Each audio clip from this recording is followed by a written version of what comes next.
country. And on Thursday, March 22nd, Donna Brazil will go head-to-head with AM 560's Dan Proft. It's Beyond the Talking Points with Dan Proft and Donna Brazil. They'll discuss, dissect, and debate the big issues dividing our country. Get your tickets at 560theanswer.com/beyond. Sponsored in part by 1-800-4-BLINDS, Chicago. Blinds, shades, and shutters. Watch today's show live right now on the Income Store live video stream at 560theanswer.com. Hello, this is Jeff with How May I Help You? Hi, Jeff. I just have some questions about your weight loss supplement. Is it safe to take with medications? I don't think so. Okay, so are there any side effects to this product? I'm going to have to put you on hold for a second. Hello? Yes, there are. It just depends on your body type. I would check with a healthcare professional first. Okay, so is it all natural?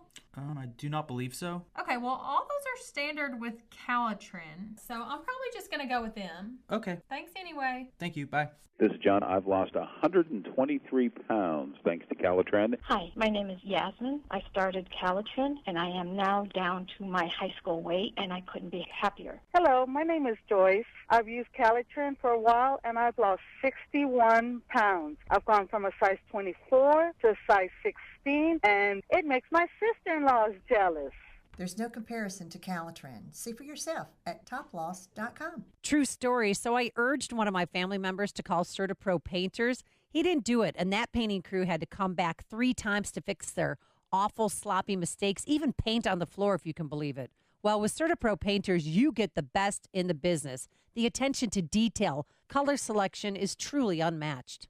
And now is the perfect time to get the interior of your home or business painted. The lower humidity provides an ideal environment for great coverage and quick drying times. They use fine quality paints with 0 or low VOCs, very little to no odor during application. Be an early bird and cross the first item off your 2018 to-do list. It's also the perfect time to spruce up your commercial property. Remember, each CertaPro Painter's business is independently owned and operated, so schedule your free estimate online at CertaPro.com or call 1-800-GO-CERTA. That's CERTA with a C.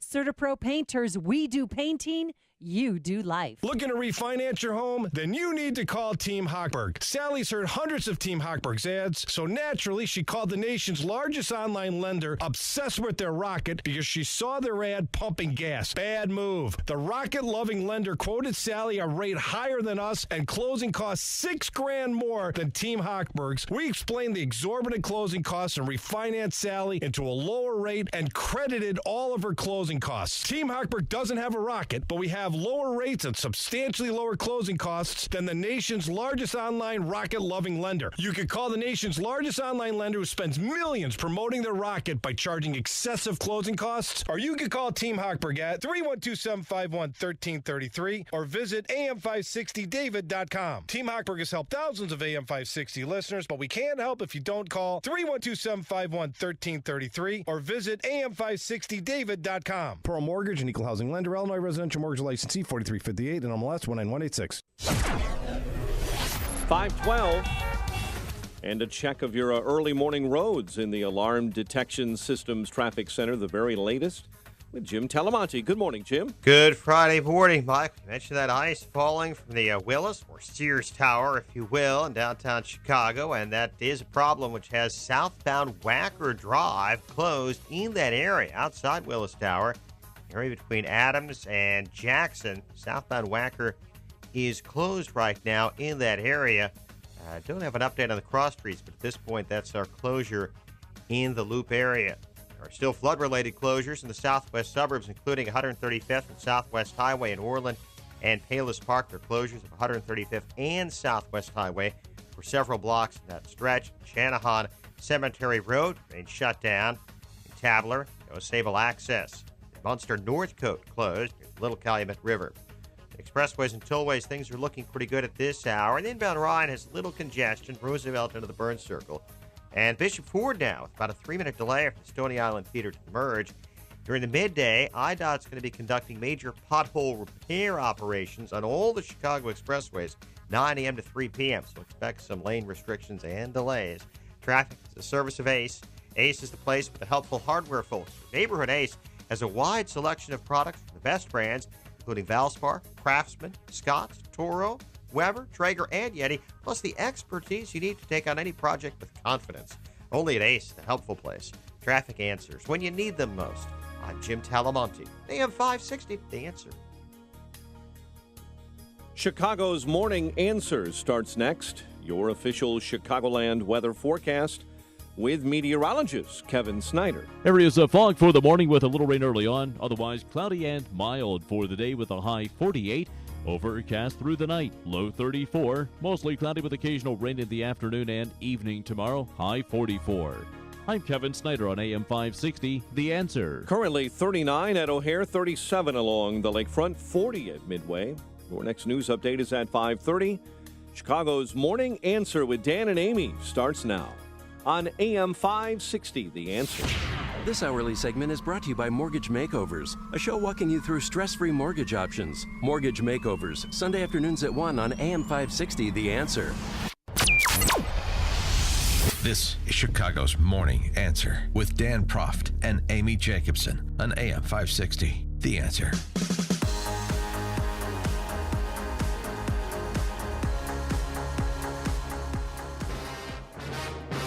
Oh, yeah.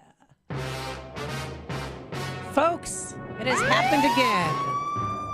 Dan Proft pulled over by the police. Probably an Illinois state trooper, probably somebody who's my friend who does not like the way he treated me yesterday during the show. I'm just guessing. But apparently Dan Proft has called our technical producer, Justin Kosick, to tell him that he's going to be a little late for work today because of being pulled over by the police. You know what, though? He's got a need for speed. Doesn't he, Mike Scott? That's a problem. Yeah. Yeah. He hasn't killed anybody yet. Mm-hmm. But someday when you go so fast, something might happen. That's why they're out there, the police, to make sure that we don't speed. Amy Jacobson here, Mike Scott with us this morning, and the whole crew is here. Didn't get to sleep last night, Mike, because I was watching women's figure skating.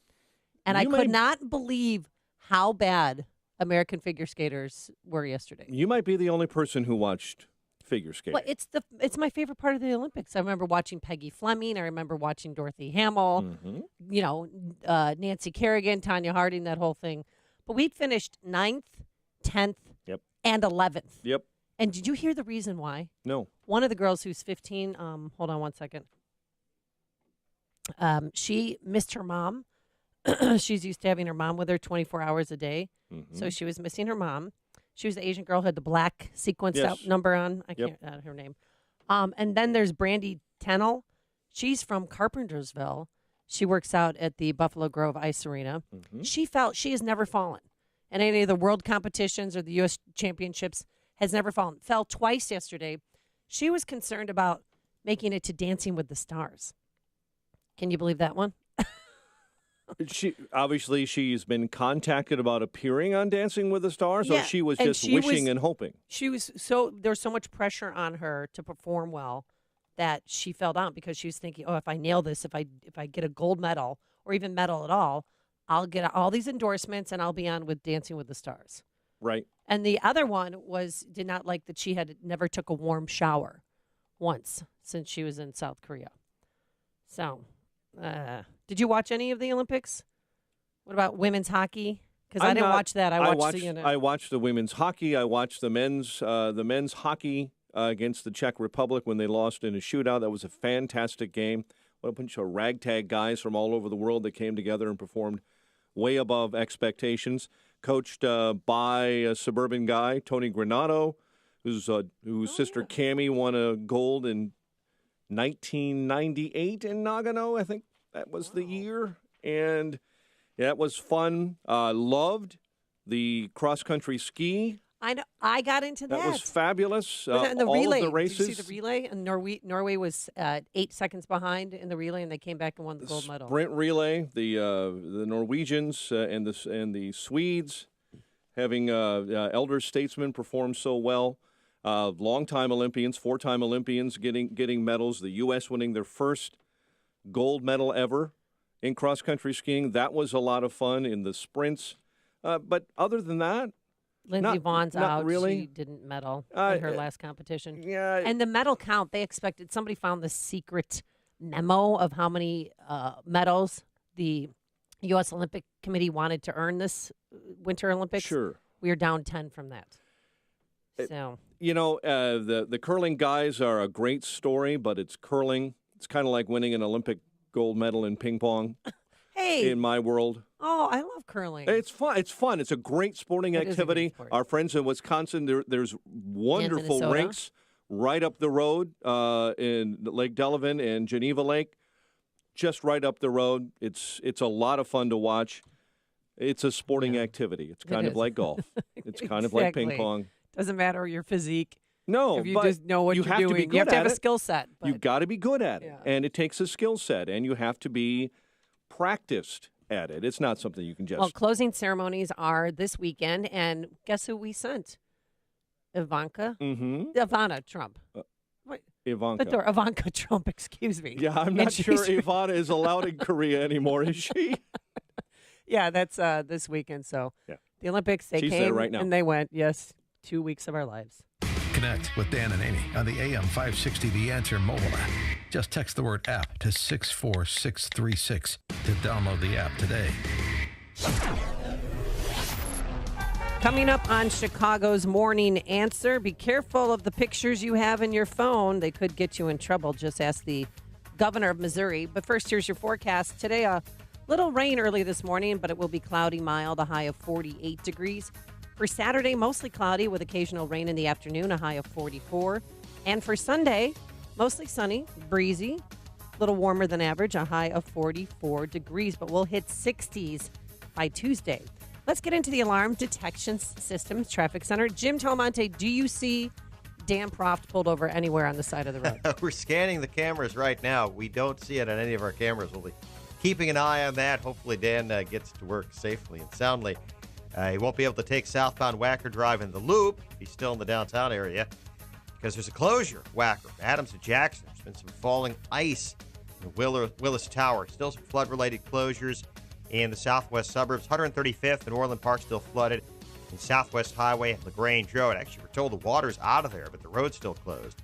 And Southwest Highway is closed in that area. In 135th and 131st, there's some closures. And Shanahan, also in northwest Indiana.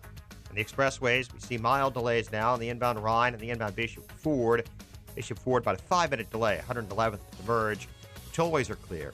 Jim Talamonte in the Alarm Detection Systems Traffic Center. This is Dan Proft with 60 Seconds of Sanity for upstream-ideas.com. North Korea heads for diplomacy gold medal at Olympics, was the Reuters headline. Kim Jong-un's sister is stealing the show at the Olympics, CNN reported breathlessly. This is the same D.C. press corps that comes apart at the seams in response to the slightest of provocative tweets or bellicose rhetoric from Trump. Could the press be even more attention-starved than the president? Or is the glowing review of North Korea's chief propagandist just professional courtesy from our chief propagandists? The only other option is that our big government press corps is genuine in their appreciation. It wouldn't be the D.C. press corps' first dalliance with the dictator. The New York Times didn't believe Hitler was sincere in his anti-Semitism. They spent the run-up to the Third Reich profiling Hitler as a Bavarian gentleman who enjoyed strolls with his 3 sheepdogs along majestic mountain trails. The New Republic was similarly enthralled with the Bolshevik Revolution that brought Stalin to power, remarking upon Stalin's energy and positiveness. When both Trump and the D.C. press corps were recently given the opportunity to honor someone on the international stage, Trump chose Otto Warmbier, the D.C. press corps chose the regime that murdered him. Instructive. You wanted to be a teacher when you were little, but as you grew up, things changed. Teaching just didn't seem like the best option anymore, so you decided to become something else. But what would your 12-year-old self say? Interesting and innovative things are happening in teaching today, so it's time to put it back on your list. Don't try to convince yourself otherwise.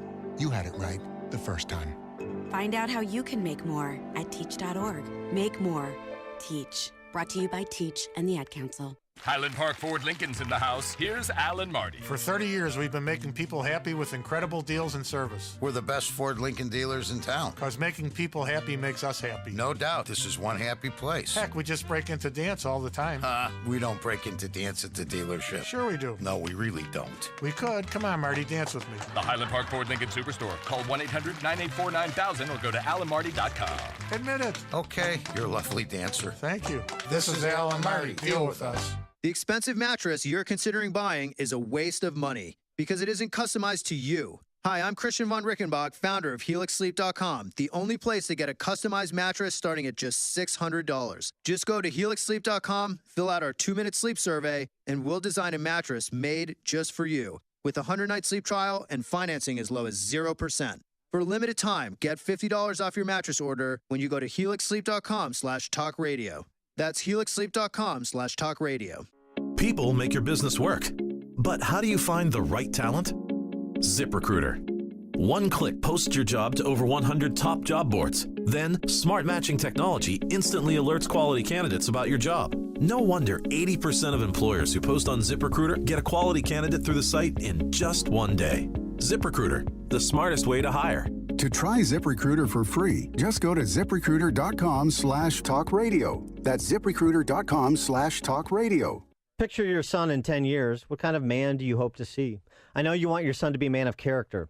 It's Dan Proft, and I urge you to consider Northridge Prep, ranked the #1 best all-boys school in Illinois for 2 years running, and a top 100 high school in America from U.S. News. Don't miss their open house on March 25th. Northridge Prep is an independent Catholic school for boys in grades 6 through 12 located in Niles. There's no brainwashing that's prevalent elsewhere. They instill the traditional values that you hold as parents. Northridge Prep is all boys with an all-male faculty. They celebrate your son's natural enthusiasm and energy. It's a good place to be a boy. Every teacher is a great role model who gets to the hearts of their students. Their demanding liberal arts curriculum produces well-rounded men with the ability to think for themselves. Grads go on to the best universities, including the Ivy League, and have top athletics and arts programs. I strongly encourage you to attend Northridge Prep's open house on March 25th. To learn more, visit northridgeprep.org. That's northridgeprep.org. AM 560. The Answer. 55. That's Child's Play. Amy Jacobson here with Mike Scott and the whole Morning Zoo crew, waiting for Dan Proft to arrive because apparently it has happened again, folks. He has been pulled over for speeding. So we're just taking some guesses, and you could help us out too. 312-642-5600. How fast or how much over the speed limit do you think Dan Proft was going this morning? Justin, you said what, 50? Justin said 85. Mike Scott, what do you think? He was 85 over or was No, going 85? going 85. I think he probably was what's so the toll road is 65 or 60 there? Or is it 55? You know what? I kind of just go with the flow of traffic, and I look down, and I'm going about 75, 80. So are you saying you went 75 this morning there, Missy? Yes. Are you saying that you broke the speed limit this morning? I was going 80 this morning. Okay. I go with the flow of traffic, and I don't remember seeing a speed limit sign. Oh, look who's arrived. Throw stones. Looky who's here. Don't throw stones if you broke the speed limit coming to work this morning. Don't throw I'm just saying, stones. the difference between me and him is that he's got a fancy car, so he catches the eye of troopers more than I do. That may be true, but I the have a difference Blaine is he sticker. got caught and you didn't. Well, I've got a nice little Blaine sticker and a Iowa sticker on my car. My car screams that should Mom. immediately get you pulled over anyway, having the Iowa sticker on your car. All right. But that's Why are you another guys issue. talking about me like I'm not in the room? Hi. So, look who's here. It's the beard that Look who showed up for disguises work. you now. Yeah. All right, so Justin Found the thought, one Democrat cop riding around out there. I think. Justin thought you were going 85. I predicted 110. It doesn't matter. Because I go 80, and sometimes you blow by me, so come on. Not a speeding ticket. A broken taillight? Oh, broken expired. taillight. Timothy McVeigh. Are we in Hazard County? No, it's not a broken Wait, taillight. let me guess. Hazard County. And you can guess too. 312-642-5600. An expired sticker on your plate. Expired plates. No. A lane change. No. Lane change. Boy, do they actually give tickets Yes, for that? they do. I That mean, is honestly. Moving violation. Moving violation. Well, of course it is. No, I it's know, an but it's inappropriate like lane giving change. a ticket for jaywalking. Okay, wait. Oh, your headlight was out? Yes, I was driving in the dark. I had no headlights. So you weren't speeding? No. Texting and driving. Not exactly. No, not texting and driving. On sending Not exactly. An email? Well, wait, what does not exactly Are we on mean? track? You were on your phone No, without... the speeding. No. I said not exactly speeding. I probably was speeding in addition to that, but that's not why. Give me the ticket. What is it? No, I don't have a ticket. It's my car. Oh. I show it to everybody like a trophy? I just carry it around with me? Hey, look at this. All right, so it's not texting and driving. Distracted driving? What's this? Yeah, I was doing my hair. Where you could be painting your nails. Yeah. I know what you do on Putting Fridays. my face on. It's show prep. Right. Oh my gosh, I can't. Mike, anybody? I mean, it's obvious. You obviously don't know the rules of the road. Otherwise, you would run the checklist. Drunk driving. Yes. Yes. Are you schmammy right But now? he decided to just... Is Cabo Dan back? He decided, rather than take me to custody, just write me a citation. Say, hey, yeah, I know you got that morning show. So go on. Yeah, it should be entertaining if you do it drunk. Was the ticket issued on the toll road, or was it on a side Oh, street? now somebody's getting warm. He perhaps ran a red light, or perhaps blew a stop sign. John on the south side, you're on Chicago's Morning Answer. Danny gave you a break and just gave you a no seatbelt ticket. He should have, but that's not what he did. Really? Thanks for the call, John. That's what I always get because I look at them with I my said- sad doe eyes and say, "Oh, but officer." I said I work right here with Amy Jacobson. Oh yeah, right. Mm-hmm. And he said, yeah, So wait. I recognize the name, but he wasn't ecstatic about it. Was it a state trooper or was it Elk Grove police? Was it Chicago police? Well, then that sort of gives it away. No, it doesn't. Gives it away, yeah. If it's Elk Grove police, it's got to be distracted driving. But you said it's not distracted it's driving. Elk Grove police, and it's not distracted driving. Oh, you turned left on a red light. That's what it is. You're all right. blew It's close through enough. a red You light. guys are never going to get it. Yeah, it's a red light issue. Yeah. So coming off Arlington Heights, or coming off the expressway into Arlington Heights Oh, Road. you went left on the red. No, I didn't. Oh. The light before that, because I was cutting it close on time. That worked out well, and I tried to time the light as it was going from yellow to red. But in the suburbs, I forget there's an extra 2 seconds or so as compared to the city, and so I was a little off on my timing, and I didn't see a police cruiser that You was blew blocked a by red another light, car. is what you're No, saying. because I stopped. Oh, here he goes. Oh, but officer, I was at the point of no return because I couldn't back up No, through no. the intersection. I I had to exactly- go through it. Yeah, sorry, Yeah, I've used kind that of, one. sort of. Is that what? All right, so And then there'll be a couple of Elk Grove police officers coming here to take me into custody. Oh, no. No, it's I kind of half blew a red light, and I kind of half blew Yeah. a red. Now, a man of specificities and big words, I kind of blew. I kind of blew. Specificity? Is that what you're trying to say? Yeah. Words are hard on Fridays. It's All always right, so fun how much, to interact with the men and women in blue. I think there Got my are fill probably today. 3 people I know that have gotten that have worked here that have gotten that same ticket, either At coming that off I-90 or Yeah. at the light right here at Northwest Point. Yeah. 3 so far. It's not fair. We're being I- targeted. I mean, it's only celebrities like Amy who get off. That's not She true. can do whatever she wants. I had a Speed up and down the streets. Do whatever you want. got a ticket by Elk Grove Police. You know, for doing what? Just having my phone on my lap.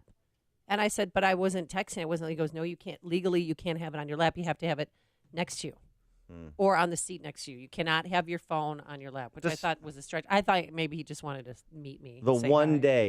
day I let my chauffeur off. Oh. I'm having a panic attack. I have PTSD. That actual, I don't know how Justin already has the audio of my stop. I tried that, didn't work. Your voice goes up. I don't know why. Well, in the moment, I was suffering from PTSD. Oh, my gosh. Coming up on Chicago's Morning Answer, new information about the armed sheriff's deputy at Parkland High School who did nothing. But first, let's go into the newsroom. Here's Mike Scott. 39 degrees. Skies are cloudy. And this morning, that school resource officer Dan and Amy just mentioned, assigned to that Florida high school in Parkland where 17 were shot to death last week, is out of a job. A deputy arrived at the west side of Building 12, take up a position, and he never went in. The sheriff of Broward County, Scott Israel, saying the deputy never went in as the massacre unfolded. The sheriff says the deputy decided to resign and retire after being suspended. Meantime, teachers and staff will be allowed to return to the Parkland, Florida school this morning. Classes are set to resume next week. Missouri Governor Eric Greitens faces a charge of felony invasion of privacy. A grand jury returning an indictment charging Greitens with taking a picture of someone in a state of full or partial nudity without their knowledge. The nation's biggest privately owned bank and a car rental giant are ending partnerships with the National Rifle Association. First National Bank of Omaha, which has holdings here in the state of Illinois in DeKalb, and Enterprise Holdings are breaking ties with the NRA after last week's deadly mass shooting. Enterprise Holdings owns Enterprise, Alamo, and the National car rental brands. Only one of 3 executions scheduled across the country yesterday carried out. Florida did execute Eric Branch for the brutal rape and murder of a college student in 1993. Executions were halted in Texas and Alabama. House Speaker Paul Ryan says the late Reverend Billy Graham will lie in honor in the U.S. Capitol Rotunda next Wednesday and Thursday. Graham died this week at the age of 99. In a developing story that we've told you about earlier today, the high school in South Suburban Manteno will see increased security on campus this morning after a pair of threats prompted a police investigation. A canine search of Manteno High School will be conducted prior to school today. All students will be required to enter the school through the main entrance or the bus drop-off lane, at which time all bags and personal items will be searched. Authorities say a Warrenville man accused of triggering a deadly Wheaton crash last year was found dead in his home along with his ex-wife.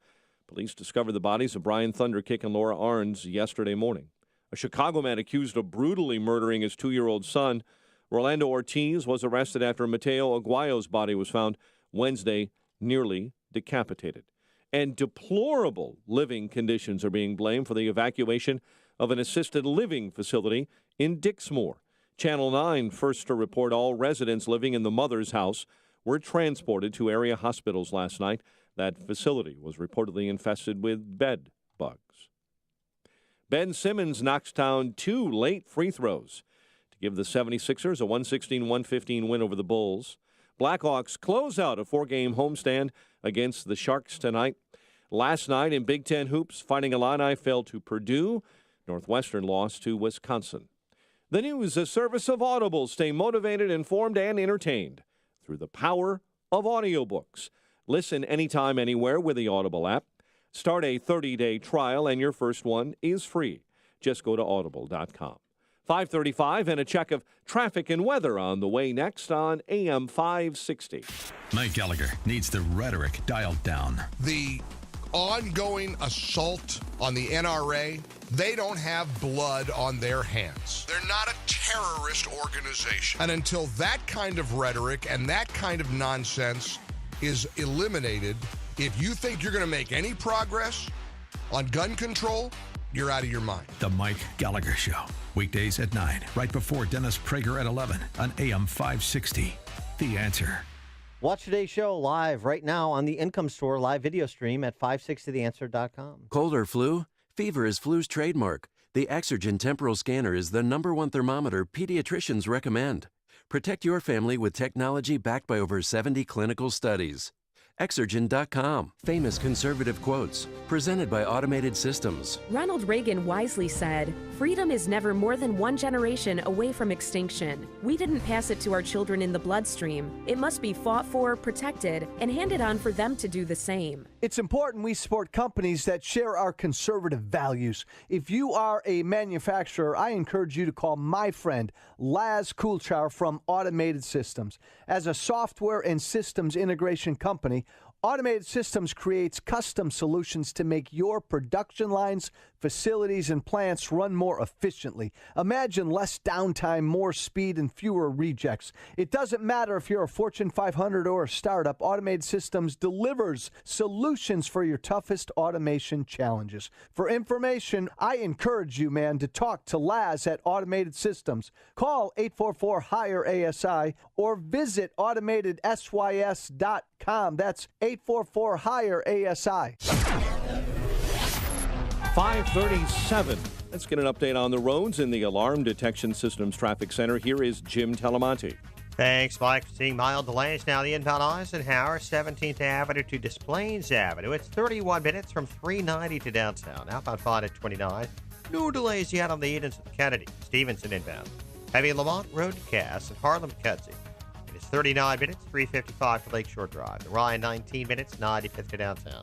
I-57, 18 minutes, I-80 to the merge. Bishop Ford, 29. The delays kick in at 115th.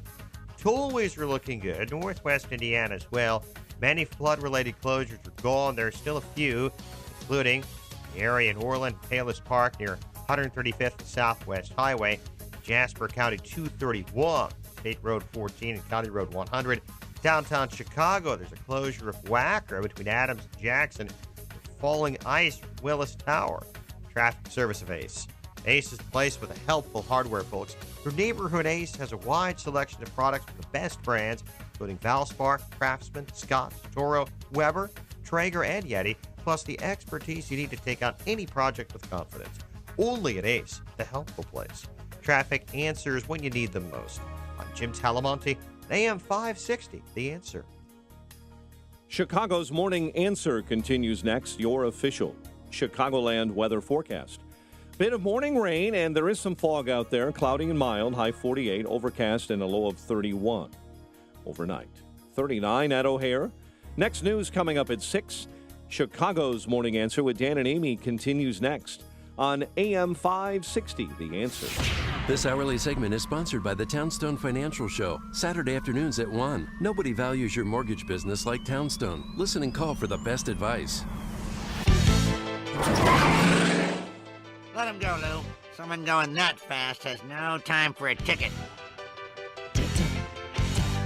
Good morning, Dan and Amy. So, I'll tell you what, how many adults in this horrific story of Parkland, Florida, have to fail before we focus on the adults in positions of authority and responsibility rather than inanimate objects? So we got local law enforcement. We got the school officials, arguably. We got federal law enforcement. We got the family that the shooter was staying with, arguably. And now we have a specific individual, an armed sheriff's deputy who was at the high school during the shooting and never went in. No, because everybody wondered. Well, everyone kept saying there's an armed sheriff's deputy who's a school resource officer who's armed. Well, where was he? And everybody kept asking. Well, yesterday we got our questions answered. Scott Israel, the Broward County Sheriff, looked at a video and saw exactly what this 30-year veteran did.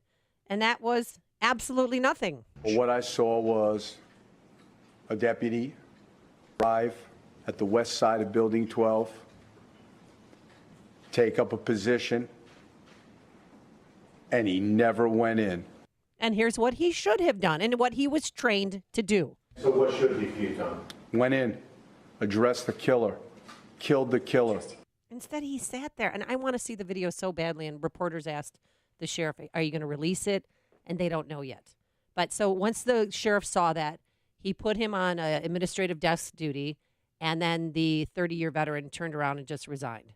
So essentially, he retired because he's been with the department so long. So he's going to get benefits now. But people who lost children, they sounded off. I don't understand why you cowered out of doing your job.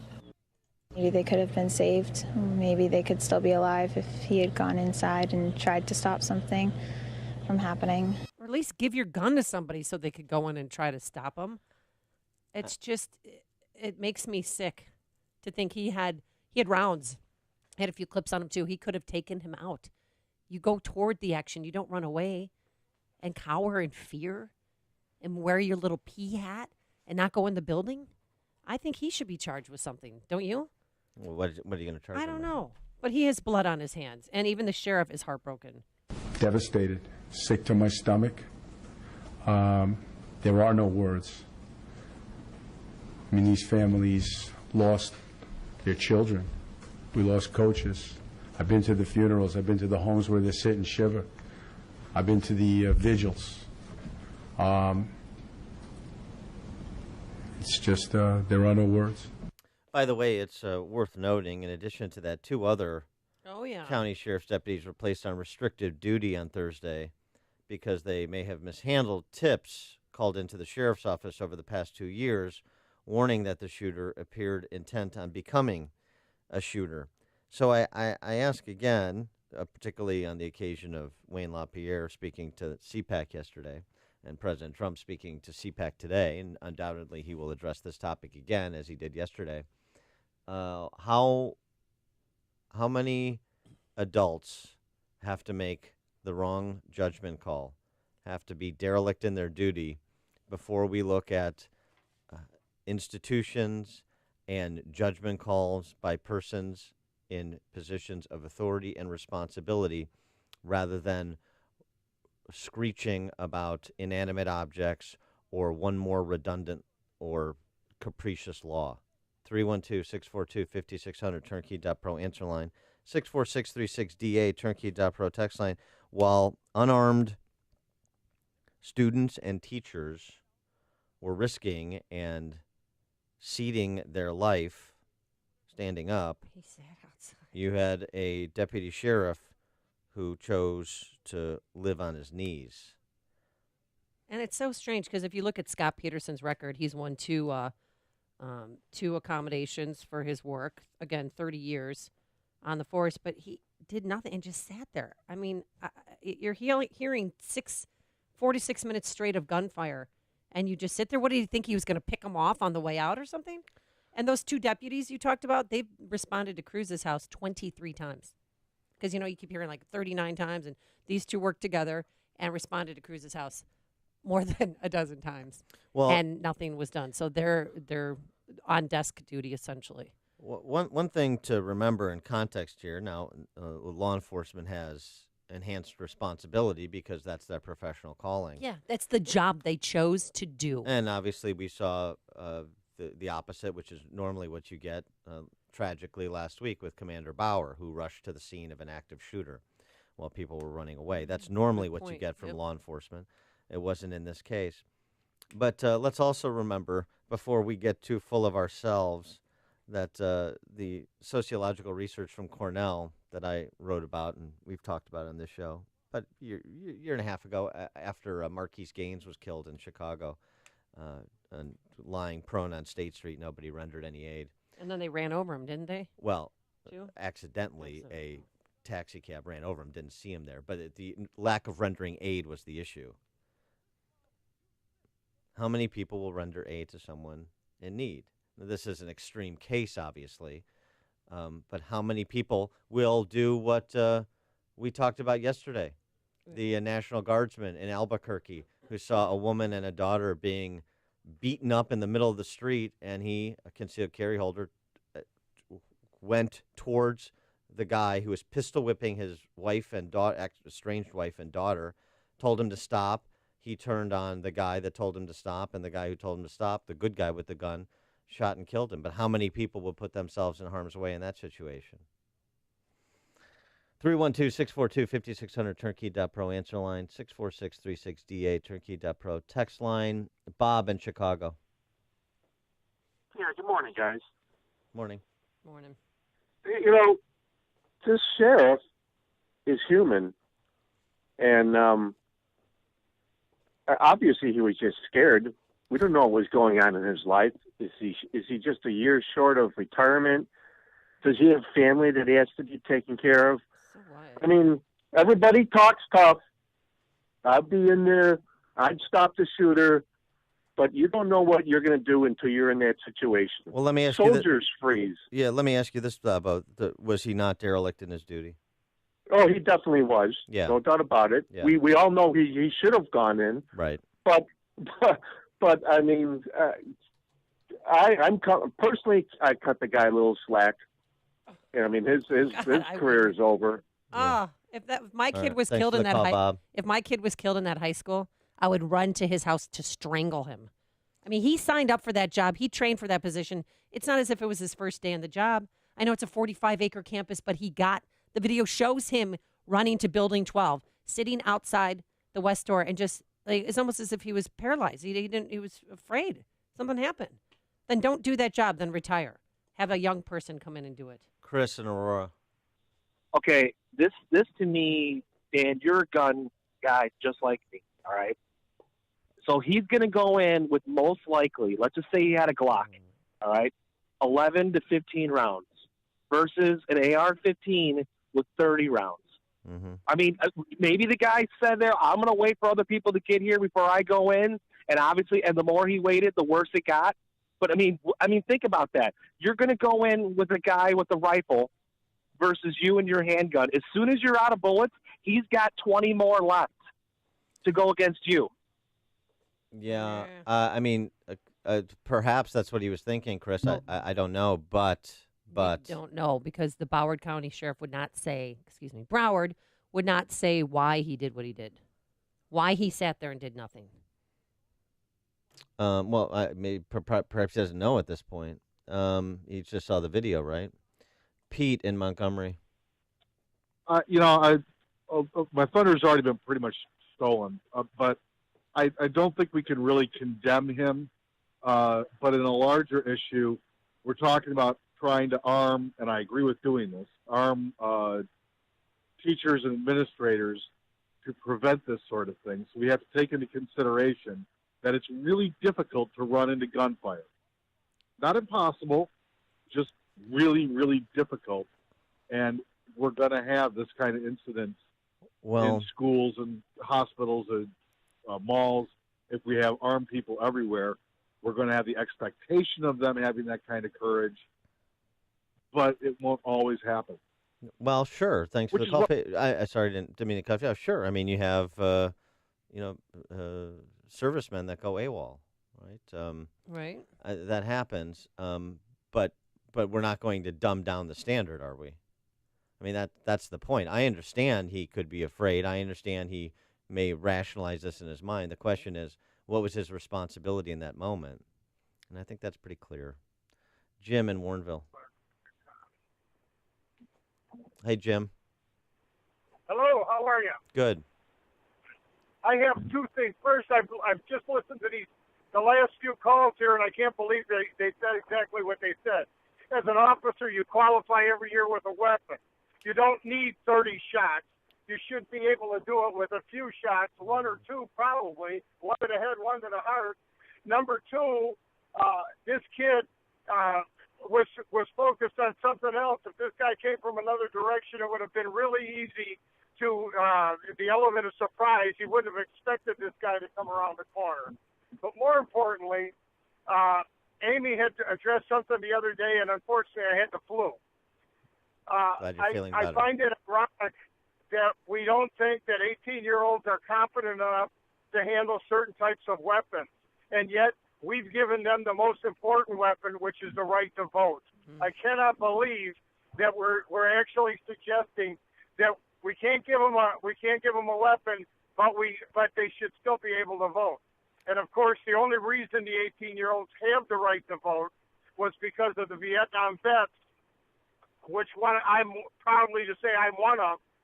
That we were asked to go to war to defend our country, to defend freedom, and put our lives on the line, and at that time couldn't vote, couldn't even take a drink. Yeah, thanks. But thank you very much for my little soapbox. Have a great day. Thanks and for I missed not hearing you for the last couple days. Thanks for the call, Jim. Happy you're feeling better, and thank you for your service to our country. Deborah in Arlington Heights.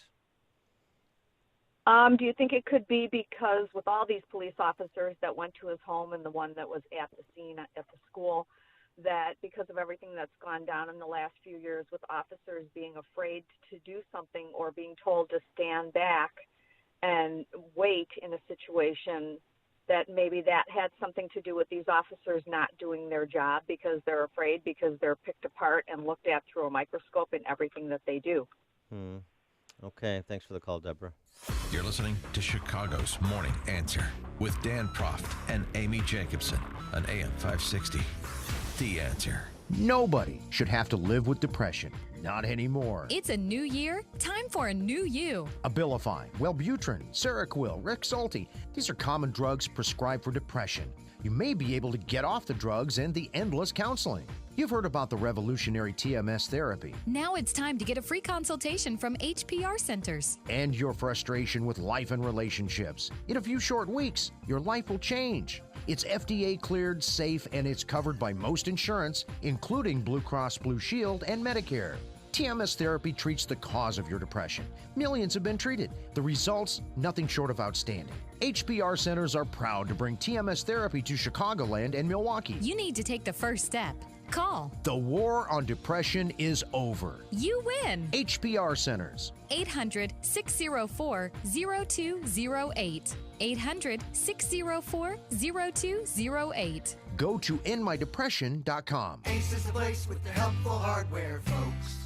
At Ace, save on just what you need to take care of your home. Get our coupon at acehardware.com and save 25% on a regular priced item under $50. That's right, 25% off on the product of your choice. And only Ace has the brands you love and the advice you trust. So hurry in and get your 25% savings now through Monday only at your neighborhood Ace. Offer valid with coupon at participating stores through February 26th. Limit 1. Exclusions apply. See coupon. When you're hiring, you don't want to sort through dozens of irrelevant resumes. You want a short list of qualified candidates. That's why you need Indeed.com. Post a job in minutes. Set up screener questions. Then zero in on qualified candidates using an intuitive online dashboard. Daryl has hired with Indeed. Nothing has been this simple, this easy, and this effective. Discover why 3 million businesses use Indeed for hiring. Post a job today at Indeed.com/hire. Search for greatness. Search Indeed. True story. So I urged one of my family members to call CertaPro Painters. He didn't do it, and that painting crew had to come back 3 times to fix their awful, sloppy mistakes, even paint on the floor, if you can believe it. Well, with CertaPro Painters, you get the best in the business. The attention to detail, color selection is truly unmatched. And now is the perfect time to get the interior of your home or business painted. The lower humidity provides an ideal environment for great coverage and quick drying times. They use fine quality paints with 0 or low VOCs, very little to no odor during application. Be an early bird and cross the first item off your 2018 to-do list. It's also the perfect time to spruce up your commercial property. Remember, each CertaPro Painter's business is independently owned and operated, so schedule your free estimate online at CertaPro.com or call 1-800-GO-CERTA. That's CERTA with the C. CertaPro Painters, we do painting, you do life. Jeannie Ives might be Mike Madigan's favorite Republican. The Madigan machine has bankrolled Ives with thousands of dollars in shady labor union cash, turning Jeannie Ives into another Mike Madigan lackey. Listen to Ives defend Madigan. Now we're going to call Mike Madigan a crook. Now we're going to call Mike Madigan a crook. Instead of attacking Madigan's corrupt ways like Bruce Rauner, Jeannie Ives defends Madigan. He's picking on Mike Madigan again. He's picking on Mike Madigan again. Ives won't even commit to immediate repeal of the Madigan income tax hike.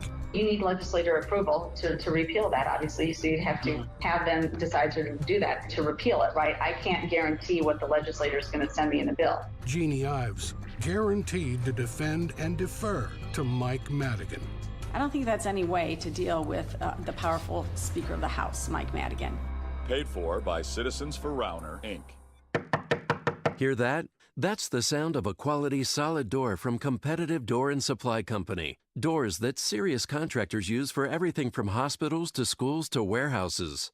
Not the hollow stuff you find at the big box home improvement stores. Solid core wood doors made out of oak and birch, steel doors, and custom orders ready for installation. Call Competitive Door and Supply Company, 708-366-0194. And for a limited time, get free delivery.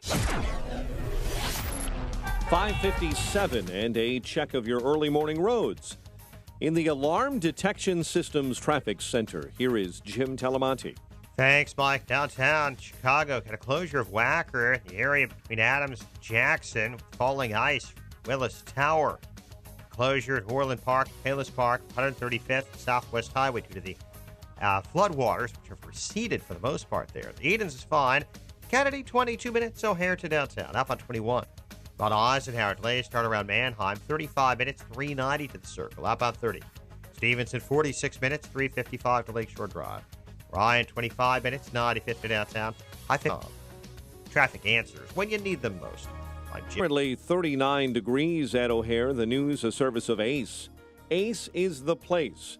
With the helpful hardware folks, your neighborhood Ace has a wide selection of products from the best brands: Craftsman, Valspar, Scotts, Toro, Weber, Traeger, and Yeti, plus the expertise you need to take on any project with confidence. Only at Ace, the helpful place. 5:59. Here are the stories we're following on AM 560, The Answer. High school students in South Suburban Manteno will see increased security on campus this morning after a pair of threats prompt a police investigation. Chicago man is accused of brutally murdering his 2-year-old son. Orlando Ortiz was arrested after Mateo Aguayo's body was found Wednesday, nearly decapitated. Cook County Sheriff Tom Dart warning local leaders about the potential threat to public safety. Dart says an increased number of people charged with gun offenses are getting out of jail on electronic monitoring since bond reforms were launched last year. Deplorable living conditions blamed for the evacuation of an assisted living facility in South Suburban Dixmoor. Bulls fell to the 76ers last night, 116-115. 39 degrees at O'Hare, WIND Chicago News Time, 6 o'clock. He had a gun, but didn't use it. I'm Dave Anthony, Fox News. For him not to enter the building where harmless, innocent children were being shot is just disgusting. Ariana Klein survived the massacre at her Parkland, Florida high school. Reacting to the news, a deputy at the school did not respond. Broward County Sheriff Scott Israel says he should have. Went in, addressed the killer, killed the killer. Instead, he waited outside as the shots kept being fired, so Israel decided to suspend Scott Peterson without pay. Peterson then abruptly resigned. We are also learning unidentified callers contacted authorities with concerns the gunman Nicholas Cruz was a potential school shooter in February 2016 and November of last year. Info forwarded to the high school resource officer. President Trump continues to call for letting teachers have guns so schools are no longer soft targets. He also favors stronger background checks and increasing the age limit on those buying long guns. We're going to work on getting the age up to 21 instead of 18. The NRA does not support that. The president will address a conference of conservatives later this morning. Missouri Governor Eric Greitens says he did not commit a crime, but the Republican who's admitted to having an affair has been indicted. Greitens was booked at the St. Louis Justice Center. The indictment says the former Navy SEAL took a photo of somebody in the nude in a place where they would have a reasonable expectation of privacy. Greitens has admitted to an affair. The woman involved says he took the picture without her consent and then warned her not to mention his name or the picture would be released. Fox's Sean Langell says Greitens denies that, is not charged with blackmail. The governor accuses the St. Louis Circuit Attorney, a Democrat, of playing politics. Drama on death row in Florida. Convicted killer Eric Branch screamed, thrashed on the gurney, and yelled "murderers" until the lethal drugs finally quieted him. In Alabama, an execution didn't happen. It was delayed. Officials couldn't get an IV line in place by the midnight deadline. A Texas killer was reprieved, spared. Fox News, fair and balanced. On AM 560, The Answer. Your opinion counts. And we want to know how you feel about the news stories we're talking about each and every day. Make sure to vote in the M13 Graphics Opinion Express poll at 560theanswer.com. Listen for today's poll question at 10:30 a.m., 12:30 p.m., and 3:30 p.m. and hear the results each evening at 5:30. It's the M13 Graphics Opinion Express poll on 560theanswer.com. Watch today's show live right now on the Income Store live video stream at 560theanswer.com. When you're hiring, you don't want to sort through dozens of irrelevant resumes. You want a short list of qualified candidates. That's why you need Indeed.com. Post a job in minutes. Set up screener questions. Then zero in on qualified candidates using an intuitive online dashboard. Daryl has hired with Indeed. Nothing has been this simple, this easy, and this effective. Discover why 3 million businesses use Indeed for hiring. Post a job today at Indeed.com/hire. Search for greatness. Search Indeed. What happened? You used to go hours without visiting the bathroom. Now it seems like you're constantly getting up to pee. Listen, the makers of Super Beta Prostate are introducing a new wonder pill, Super Beta Prostate P3 Advanced, with 3 key ingredients that are great for your prostate. To celebrate, your first 30-day supply is free. Pay shipping and handling. Get P3 Advanced free. Call 1-800-257-5251. 1-800-257-5251. 1-800-257-5251. Get ready. It's Auto Show Month, and to celebrate, you're going to see some of the best deals of the new year at Joe Cotton Ford. Joe Cotton Ford will get your engines revving with the largest selection of quality American-made Ford vehicles, including SUVs and trucks with all the features you want and need to navigate the snow and ice this Chicago winter. Ready for a different auto buying experience? At Joe Cotton Ford, you won't get the cold shoulder from a sales guy trying to hit a sales quota. What you will get is the white glove treatment without all the hype and pressure. And don't forget, every vehicle purchased comes with the Joe Cotton Advantage that goes above and beyond what the manufacturer offers. It'll help you save on maintenance, vehicle protection, and more. Be sure to ask about the Joe Cotton Advantage program when you come in. Get to Joe Cotton Ford and celebrate Auto Show Month with a new Ford car, truck, or SUV today. Gary and North Avenue in Carroll Stream or at joecottonford.com.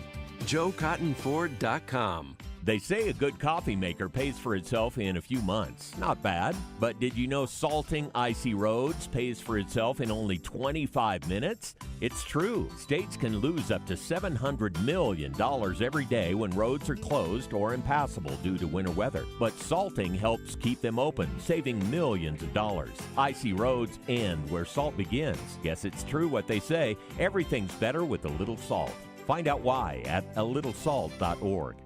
I hate water softeners. I really hate softeners. I hate the thought of lugging salt and that it ruins septic systems. But I hate hard water that causes limescale, which costs thousands in appliance damage and wasted energy. Stop hating and start loving again with the HydroCare Smart Descaler from Wave Home Solutions. Prevent and eliminate limescale the smart way. No maintenance, no salt, no plumbing required, and better than magnetic wraps. 1 year performance guaranteed. Go to IHateMySoftener.com. IHateMySoftener.com. Sean Hannity is right. IRS problems can be devastating. I'm attorney Stephen Leahy, host of the IRS Radio Hour, heard right here on this station every Sunday evening at 5 o'clock. And I help business owners, 1099 employees, and those with unfiled tax returns solve their IRS problems. I know you want a local attorney you could look in the eye and hold accountable for solving your IRS problem, not some big box outfit without a Chicago connection. So if you fear the IRS will take your money, bank account, wages, or visit your home or job, and now they can take your passport, you need to hire me to solve your IRS problem for good. Today, I have a special bonus. If you are one of the first 25 to call and hire me to solve your IRS problem, we will prepare your 2017 tax returns for free. Call me, attorney Stephen Leahy, your Chicago IRS answer man at 312-664-6649. Again, that's 312-664-6649. One more time, 312-664-6649. Or visit us on the web at chicagotaxteam.com. Don't wait. Call me now and get the IRS out of your business and your life for good. This hourly segment is brought to you by Turnkey IT, giving you the freedom to focus on your business while they handle the technical stuff. Turnkey IT. This is Chicago's Morning Answer with Dan Proft and Amy Jacobson on AM 560. The Answer.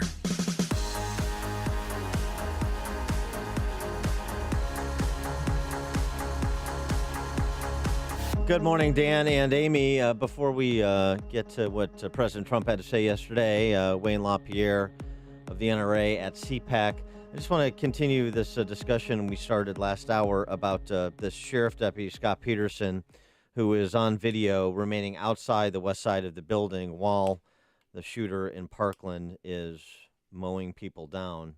But it's weird because in the video, the sheriff said he's running to Building 12, and then he cowers down, and then he just sits there. Remained on the outside of the building for at least 4 minutes while the gunman was inside, according to the Broward County Sheriff.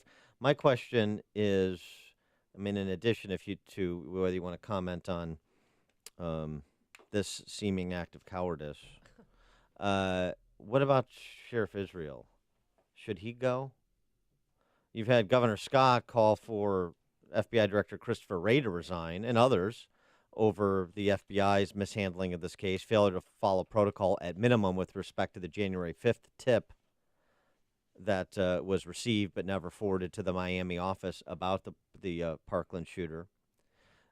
You have, at the Broward County Sheriff's Department, 2 sheriffs on restricted duty because of essentially failures to follow protocol with respect to multiple visits and perhaps handling multiple tips about the Parkland shooter locally. Yeah, they went to his house 23 times and never arrested him. And now you have him, basically saying what he saw in the video with respect to the performance of one of his deputies.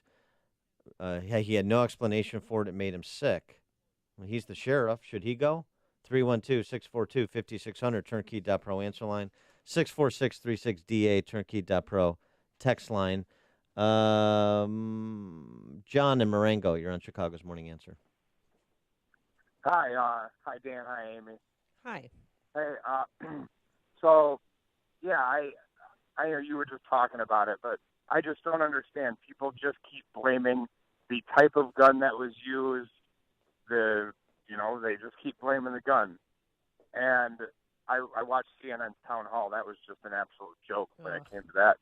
But I hate to blame police. I hate putting blame on police. But the ball was dropped with law enforcement on multiple levels, all the way up to the FBI. Ridiculous.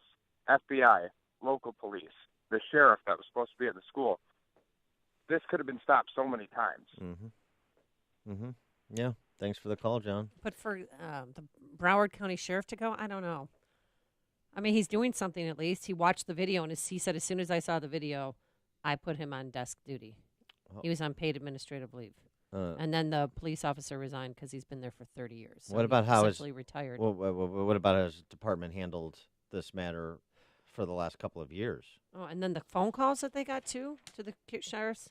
So one calling say that they have third-hand information that crews plan to shoot up the school. Another one, and that information was forwarded to the Stoneman Douglas resource officer. Then the second caller said Cruz was collecting guns and knives and believed, quote, he could be a school shooter in the making. So there's other, besides the FBI phone call, there's to the sheriff's department, and nothing was done there either. And so your position again on the sheriff is what? I don't know. I mean, that might be too much for the county right now if he resigns or has to step down. No one is irreplaceable. Lewis in Palos Hills. Yes, I'm calling regards about people stepping up, and not anybody's not a hero. And why wouldn't an 18 or 17-year-old individual step up to become the hero? There's a lot of children, like I don't want to call them children, just call them people who think that puff their chest up, even at that age. You know, there could have been 4 or 5 guys just jumped that 18-year-old and put him down, take the aim off his gun. You know what? Why was it just the fact that somebody who's trained or somebody who may be of an age and stature has to be the hero? Well, Lewis, I mean, that was his job. Well, also here, Lewis, point of order. You had JROTC kids in the program there, as well as that coach who were unarmed and protected other people. The coach died using his body as a shield for students. So did one of the JROTC kids. Yeah, and there are other kids who survived that were doing the same thing, holding the door for others to get out. They were last out. So there were acts of heroism from people unarmed in the school while the shooting was happening. And what, are you going to throw a book? I mean, I guess Thanks you can. For the call, Lewis. That's the active shooting drills that they have at our school. You protect your organs, your vital organs, with a backpack or a book, and they say, if in the last resort, you use what you can. Throw a cell phone at them, throw a book at them, whatever you can to try and stop them. Right, and that is so absurd to me. That the idea of arming teachers who want to be armed or otherwise providing additional security personnel is so much more attractive. The idea of using your trigonometry book as a defense against a shooter is preposterous. I know, but I mean, it's sad, but that's the world we live in. That's what they're training them to do. Let me just remind... Run, hide, fight. Let me just remind people again, too. I mean, in terms of, since we're talking about heroism and cowardice here, the study I mentioned last hour, and we've talked about, but it's been a while. Research suggests 1 in 55 people will render aid to a person with a health emergency. 1 in 55. Wow. Okay? So that this does not alleviate the deputy sheriff's responsibility for staying outside while that was going on.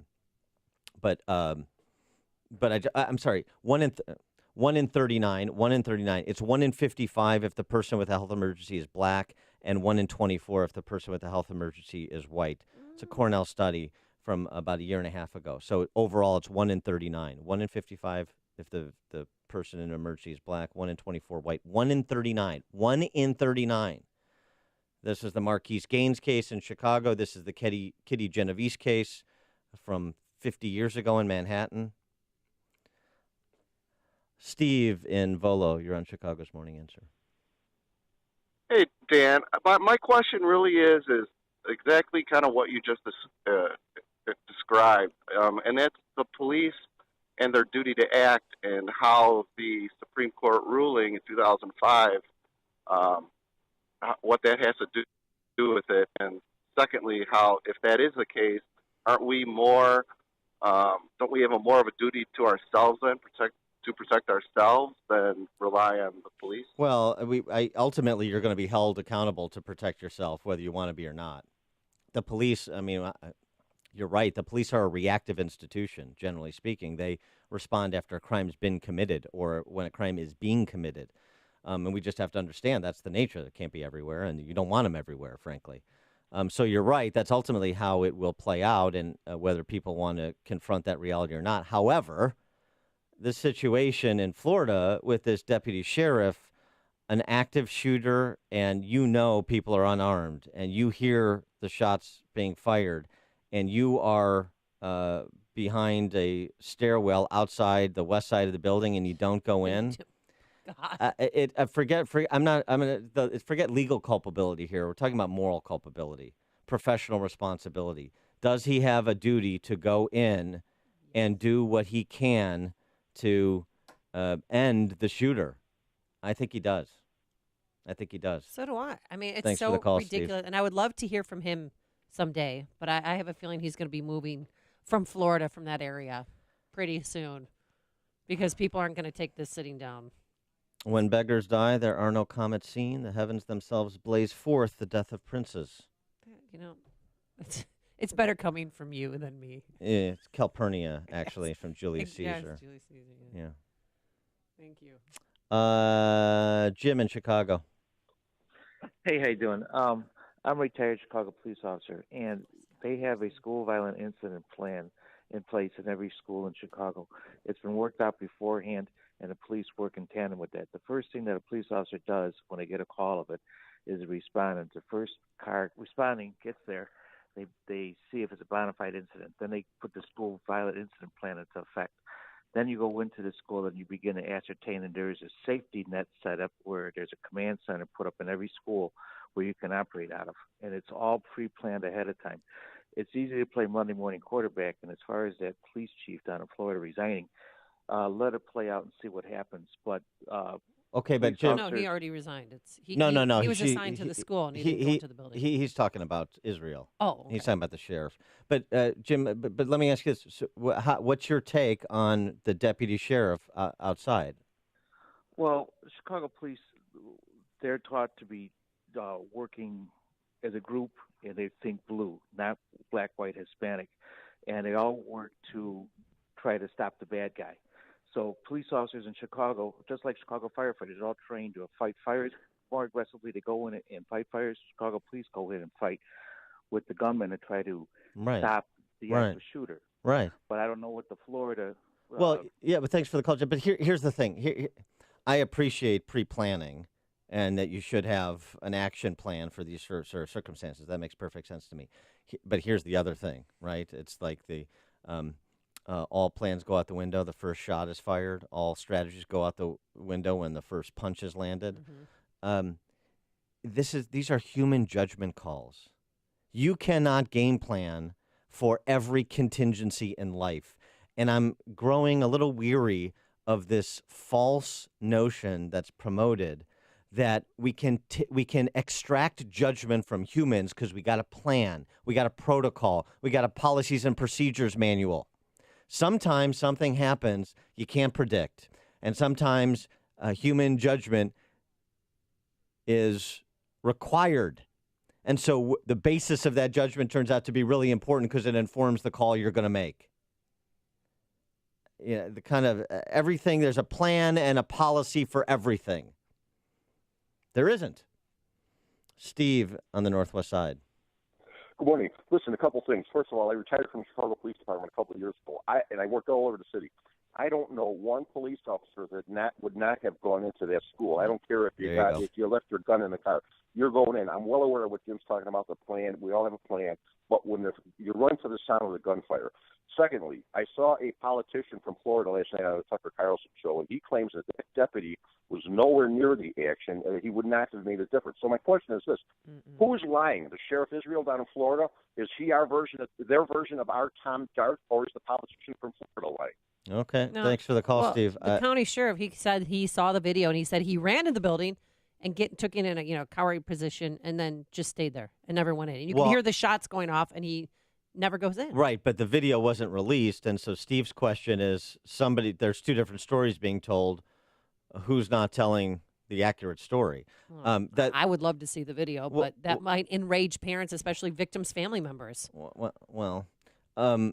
The surveillance video not released showed Deputy Peterson remained outside the west side of the building for at least 4 minutes while the gunman was inside. That's what Sheriff Israel said. Yeah. You also had, this is the New York Times reporting, an officer from the Coral Springs Police Department responded to the shooting, said that he had seen Deputy Peterson in a parking lot. The deputy was seeking cover behind a concrete column leading to a stairwell, said Officer Tim Burton, an officer with the Coral Springs Police Department. New York Times reporting that. Well, regardless, he didn't go in. I don't care where he hid like a little schoolgirl. He didn't go in and help save lives. And that's what he was trained to do, and that's what he has been paid to do for 30 years. And now he's retired because now he can collect retirement benefits. Frank in St. Charles. Good morning. Morning. Concerning these tips, many years ago when I was in law enforcement, we had one call to this guy's house. He was acting suicidal. He was nuts, making threats to the police. I confiscated 14 guns from him, called the state police, and got his FOID card revoked. Simple. No court order, no warrants, no nothing. You take his guns away. Good for you. All right, thanks for the call, Frank. Again, this 22 dozen... 23 times. I mean, these two cops, I'm sure they're probably doing this, hypothetically speaking on my part. Oh, we got to go to the Cruz's house again. Oh, I wonder what he's doing this time. If he's threatening his mom, because that was one of the calls. He threatened to hurt himself, one of the calls. I mean, he was sick. He was mentally ill. And nobody did anything. I think that has yet to be determined, actually. Well, he clearly had problems. No question about that. Mike, where are you calling from, Mike? The Villages, Florida. Oh, all right. Very good. Thanks for the call. Great place to go golfing, Dan. All right. I'll put it on the list. Thank you. Well, you're talking about these calling for resignation of these law enforcement officials at the federal level and that.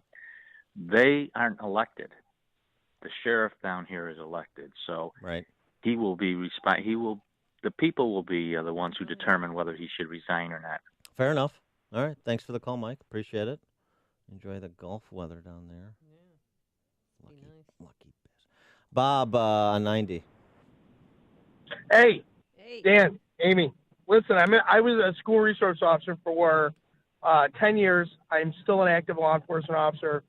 And personally, I know I'm going in, and every SRO I know would go in. But in some of the officers' minds that are working in schools, some of them are there and they're not there to be law enforcement officers. The thought process is it's a great place to go and retire. Pass the time. And I'm sure that's what, in this guy's case where he's on the job almost 30 years, that's probably his thought process. And he was too afraid to go in and do what he needed to do. Thanks. And I don't know any that I've ever worked with that would have ever waited. And I know in our department, when one guy shows up at the scene, he's going in. He's not waiting for everybody else. He's not setting up a command post. We've done our active shooter training. We've done all of that, and we continue to do that, and we go in. We don't wait. Thanks for the call, Bob. He's going to have to live with what he did for the rest of his life. What's a coward dies 1,000 deaths? Joe, in Hoffman Estates. Hey guys, good morning.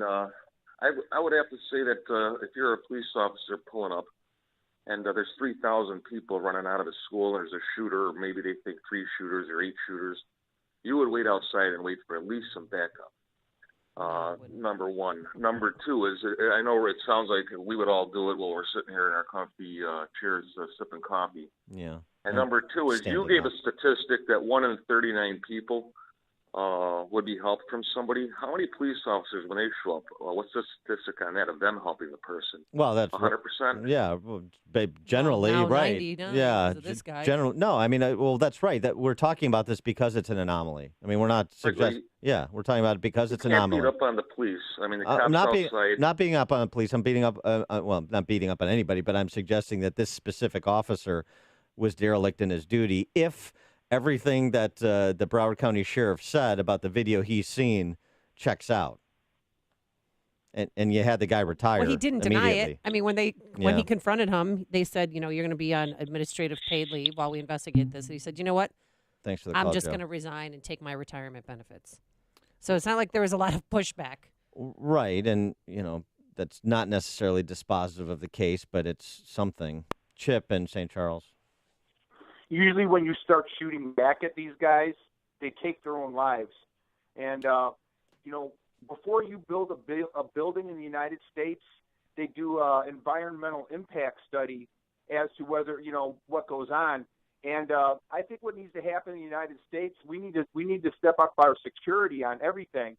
Before anything happens, before there's a concert, before, they say that this is a 45-acre campus. Yep, it is. Did anybody do any kind of a security plan on this place or any school? Schools need to be hardened. Churches need to be hardened. We live in a world now of terror and crazy people, and if we don't start defending ourselves against this, we're all in trouble. Thanks, Chip. Ken in Plainfield. Well, it's kind of scary that you know who I am. He didn't ask my name. But anyhow, this happened at Columbine. The SWAT team sat outside and didn't go in, and that was, one of the big beefs back then. I mean, they're supposed to go in. That's why we have concealed carry, because, you can't always count on the police. Thanks, Ken. So, This is the morning show more Chicago radio listeners are choosing. This is Chicago's Morning Answer on AM 560. The Answer. There's a place where you can get custom metal products. If you manage a commercial kitchen, hotel, condo building, or food-grade manufacturing plant, then no matter the type of metal or size of the project, the skillfully trained fabrication team at Vans Industrial has you covered. Hi, I'm Dave Van Camp, president of Vans Industrial. Custom metal fabrication is the backbone of my company. We fabricate stainless steel countertops, wall coverings, hoods, landscape planter boxes, industrial fan housings, and more. Vans Industrial uses all types of alloys like carbon steel, aluminum, brass, and polished stainless steel. And we have a laser cutting machine. Our laser can customize almost any project. Our team can design, fabricate, and install your project today. Call 833-VANS-IND for a free inspection of your facility. That's 833-VANS-IND. Interested in what else they do? Visit vansindustrial.com. That's VANS industrial.com. Vans Industrial, customizing for you, the customer. What interest rate would you rather pay on your credit card debt? 17% or less than 6% APR? The answer is obvious, Lightstream. Because with Lightstream, you may be able to consolidate credit card debt and dramatically cut your interest rate to as low as 5.49% APR with AutoPay. Plus, radio listeners get an additional rate discount. Just go to lightstream.com/news. With average interest rates on credit card debt at 17% APR, Lightstream could save you thousands in interest. And because Lightstream is a division of SunTrust Bank, one of the nation's largest and strongest financial institutions, you can have complete peace of mind. The application takes just minutes, and there are no fees and no pressure. Just lower rates, one low fixed monthly payment, and huge savings. So if you have good to excellent credit, apply today and get a special interest rate discount when you go to lightstream.com/news. That's lightstream.com/news. Lightstream.com/news. Subject to credit approval. Rates include 0.5% autopay discount available only when you select autopay prior to loan funding. Terms and conditions apply and offers are subject to change without notice. Visit lightstream.com for important information about limits on Lightstream loans. Did you know that studies have shown that we need over 10 servings of fruits and veggies every single day? If you're like me, it's hard to find the time and money to prepare and eat all of those fruits and vegetables. Who can do that? Yet we know that proper nutrition can prevent health problems, give us energy, and help us heal faster. Balance of Nature has spent over 20 years researching and delivering solutions to this problem. We can ensure that you consume over 30 different fruits and veggies every single day. Our capsules are filled with 100% real whole foods. There isn't a single thing added to Balance of Nature products. They're pure. We spent an incredible amount of time on the quality of our products. We do this for you. We do it for our own families. Give yourself a break and give your body what it needs. Call now to receive 35% off your first Balance of Nature order. Call 1-800-2468-751 or go online to balanceofnature.com. Use promo code Chicago. If you still haven't purchased the very best pillow, of course I'm talking about MyPillow, the 4-pack deal is back. So I strongly urge you to go online or call now to make sure you take advantage of this great deal. A great night's sleep is so important, so give yourself the gift of a great night's sleep by ordering a MyPillow. By using the promo code Amy, you'll get the absolute best deal available anywhere. The MyPillow 4-pack deal includes 2 premium MyPillows and 2 Go Anywhere MyPillows at 50% off. I love that I can move the fill to get the support I need, regardless if I sleep on my back or side. I never wake up with a stiff neck or headache. And MyPillow is made in America, washable and dryable, hypoallergenic, and has a 10-year warranty plus a 60-day money-back guarantee. So get your 50% off the 4-pack in February by calling 800-489-0201. Use the promo code Amy or visit MyPillow.com. That's 800-489-0201, promo code Amy. Signature Bank is Chicago's fastest-growing independently owned business bank. It's a bank where relationships still matter. Signature Bank knows your name and your story. I'm Dan Proft, and I know this because Signature Bank is my business bank. I'm Bob Aument, a founding partner of the law firm of Daspin and Aument and longtime personal customer of Signature Bank. Our firm recently left one of the larger banks to bank with Signature Bank, and it's been a refreshing change. With Signature Bank, we've been able to tailor banking solutions that fit the specific needs of our firm. Beyond that, Signature Bank is responsive, efficient, and timely in meeting those needs. If I have a request, I pick up the phone and talk to Mick O'Rourke, not someone at a phone bank thousands of miles away. Daspin and Aument needed more than what the larger banks offer, and we found that with Signature Bank. Signature Bank is looking for their next success story. To learn more about turning your business vision into reality, visit signaturebank.bank. Signature Bank, helping local businesses succeed.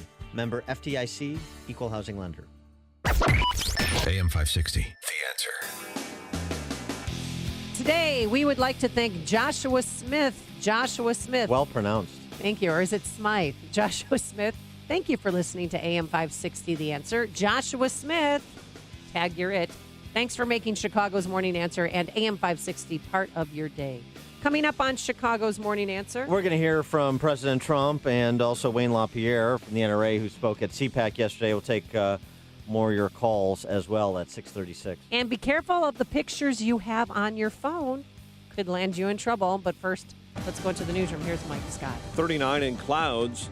CNN this morning is denying it gave a Florida high school student scripted questions for their poorly reviewed televised town hall meeting this week. Colton Hobb, a survivor of last week's shooting in Parkland, Florida, telling a television station in Miami that the cable network asked him to write his own speech and questions, but when he turned them in, Hobb claims CNN rejected his questions and gave him new ones.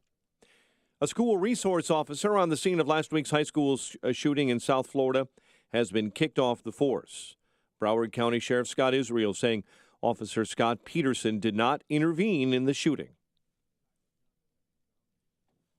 A deputy arrived at the west side of Building 12, take up a position,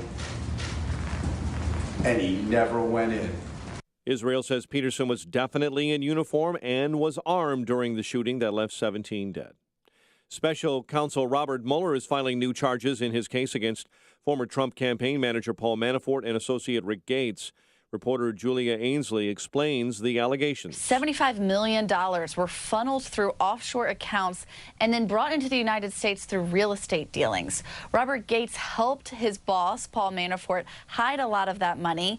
The new indictment contains 32 counts, including allegations and assertions of federal bank and tax fraud. The nation's biggest privately owned bank and a car rental giant are ending their partnerships with the National Rifle Association. First National Bank of Omaha and Enterprise Holdings breaking ties with the NRA.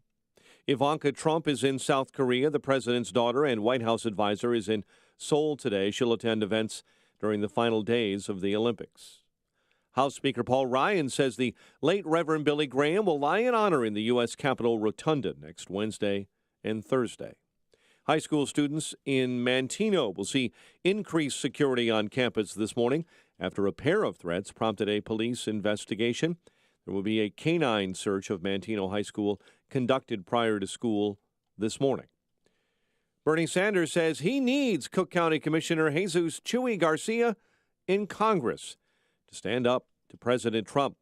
Sanders speaking during a campaign rally here in Chicago, the Vermont progressive senator saying Garcia will fight for the working people and take on the billionaire class.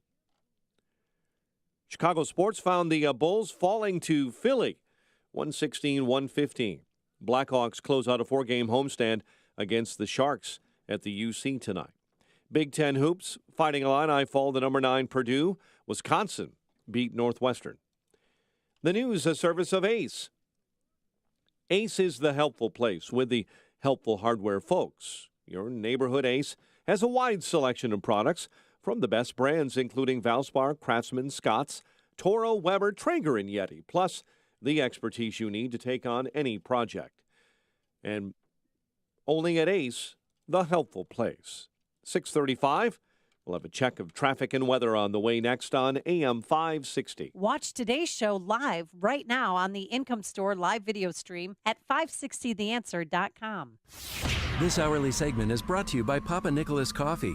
Papa Nicholas Coffee, a family tradition since 1897. As a small business owner, you're juggling it all, including customers' calls from your personal phone. But with Grasshopper, you get a business phone number and a business phone system from our mobile app, so you can work smarter, not harder. Grasshopper forwards calls, texts, even transcribes voicemails. Everything you need to simplify your business and stay responsive. With Grasshopper, there's no long-term contracts and customer support is 24/7. Whether you're starting or growing your business, Grasshopper is the answer. Now get $20 off your first month when you visit grasshopper.com/radio. People make your business work. But how do you find the right talent? ZipRecruiter. One click posts your job to over 100 top job boards. Then, smart matching technology instantly alerts quality candidates about your job. No wonder 80% of employers who post on ZipRecruiter get a quality candidate through the site in just one day. ZipRecruiter, the smartest way to hire. To try ZipRecruiter for free, just go to ZipRecruiter.com/free. That's ZipRecruiter.com/free. The following is a paid political announcement. Here illegally, Manuel Orrego Zavala was deported twice and had multiple convictions and arrests. Drunk, he hit and killed Jeffrey Monroe and Colts linebacker Edwin Jackson. It was a senseless tragedy, and it never should have happened. Politicians in Washington have ignored this issue for far too long. We must build the wall, ban sanctuary cities, and put an end to chain migration. There are lives at stake. Businessman and conservative outsider Mike Braun is the right choice for voters concerned about illegal immigration. Braun understands that we can't have a country without borders, and in the United States Senate, he'll help President Trump pass his agenda. Too often, dangerous criminals here illegally cause tragic deaths. President Trump can change things, and we can help by electing conservative businessman Mike Braun to the U.S. Senate. I'm Mike Braun, and I approve this message. Paid for by Mike Braun for Indiana. 6:37, and a check of the roads in the Alarm Detection Systems Traffic Center. Here's Jim Talamonte. Thanks, Mike. And Mundelein, 60 is blocked in both directions between Diamond Lake Road and Maple due to a stalled train. Downtown Chicago, there are lane closures on Wacker between Adams and Jackson due to falling ice. Edens, 28 minutes, Lake Cook to Montrose, outbound 20. Kennedy, 34 minutes, O'Hare to downtown, outbound 26. Inbound Eisenhower delays start at Wolf Road. 48 minutes, 390 to downtown, outbound 33. Stevenson is now an hour and 4 minutes, 355 to Lakeshore Drive, outbound 38 minutes. Ryan, 30 minutes, 95th to the Loop. Bishop Ford, 45 minutes, 80-94 to the merge. Northbound Tri-State heavy from the Reagan Tollway to the Eisenhower, the Adams Tollway from the Tri-State to Kennedy. Traffic is a service of Walgreens. Looking to save money on your Medicare Part D prescriptions? As a preferred pharmacy, Walgreens offers copays as low as $0 on Tier 1 generics on select plans. Switch your prescriptions. Start saving today. Walgreens, trusted since 1901. Traffic answers when you need them most. I'm Jim Talamonte, AM 560, The Answer. Chicago's Morning Answer continues next. Your official Chicagoland weather forecast. A little bit of rain and fog early this morning. Cloudy and milder this afternoon and a high of 48. Currently 39. Next news coming up at 7. Chicago's Morning Answer with Dan and Amy continues next on AM 560, The Answer. This hourly segment is brought to you by Tax Relief Inc. Honest, dependable, local. TaxReliefInc.com. Hey, Joe Walsh here. 18-year-olds with rifles have defended this country. They're old enough to buy a rifle here at home. We'll talk about it when Freedom returns at 5. Dan and Amy, we'll take more of your calls. I want to let you sound off on all things Parkland related. Yesterday, Wayne LaPierre from the NRA spoke at CPAC, Conservative Political Action Conference. Today, President Trump will address CPAC. Let's start with what Wayne LaPierre had to say, though. He made mention of the fact that, by the way, the InstaCheck system, the NIC system, that was NRA-backed legislation. So just in terms of background checks on gun purchasers, in addition to, of course, the licensing of gun dealers. But he also had this to say about what the goal is of people who are suggesting new gun bans or new restrictions in the wake of the Parkland shooting. In the midst of genuine grief and a very understandable passion, as millions of Americans search for meaningful solutions, what do we find? Chris Murphy, Nancy Pelosi, and more, cheered on by the national media, eager to blame the NRA and call for even more government control. They hate the NRA. They hate the Second Amendment. They hate individual freedom. In the rush of calls for more government, they've also revealed their true selves. The elites don't care not one whit about America's school system and school children. If they truly cared, what they would do is they would protect them. For them, it's not a safety issue. It's a political issue. They care more about control and more of it. Their goal is to eliminate the Second Amendment and our firearms freedoms so they can eradicate all individual freedoms. You think that's right? Tough talk from LaPierre. Do you think he's onto something with those promoting gun control restrictions in the wake of that shooting? 312-642-5600, turnkey.pro answer line. 64636DA, turnkey.pro text line. I'm going to say something, and you're going to come down hard on me, and so are the listeners. Just because we want to ban assault weapons doesn't mean we want to take away your Second Amendment rights to bear arms. Oh, you want to ban assault weapons now? I thought it was just the AR-15.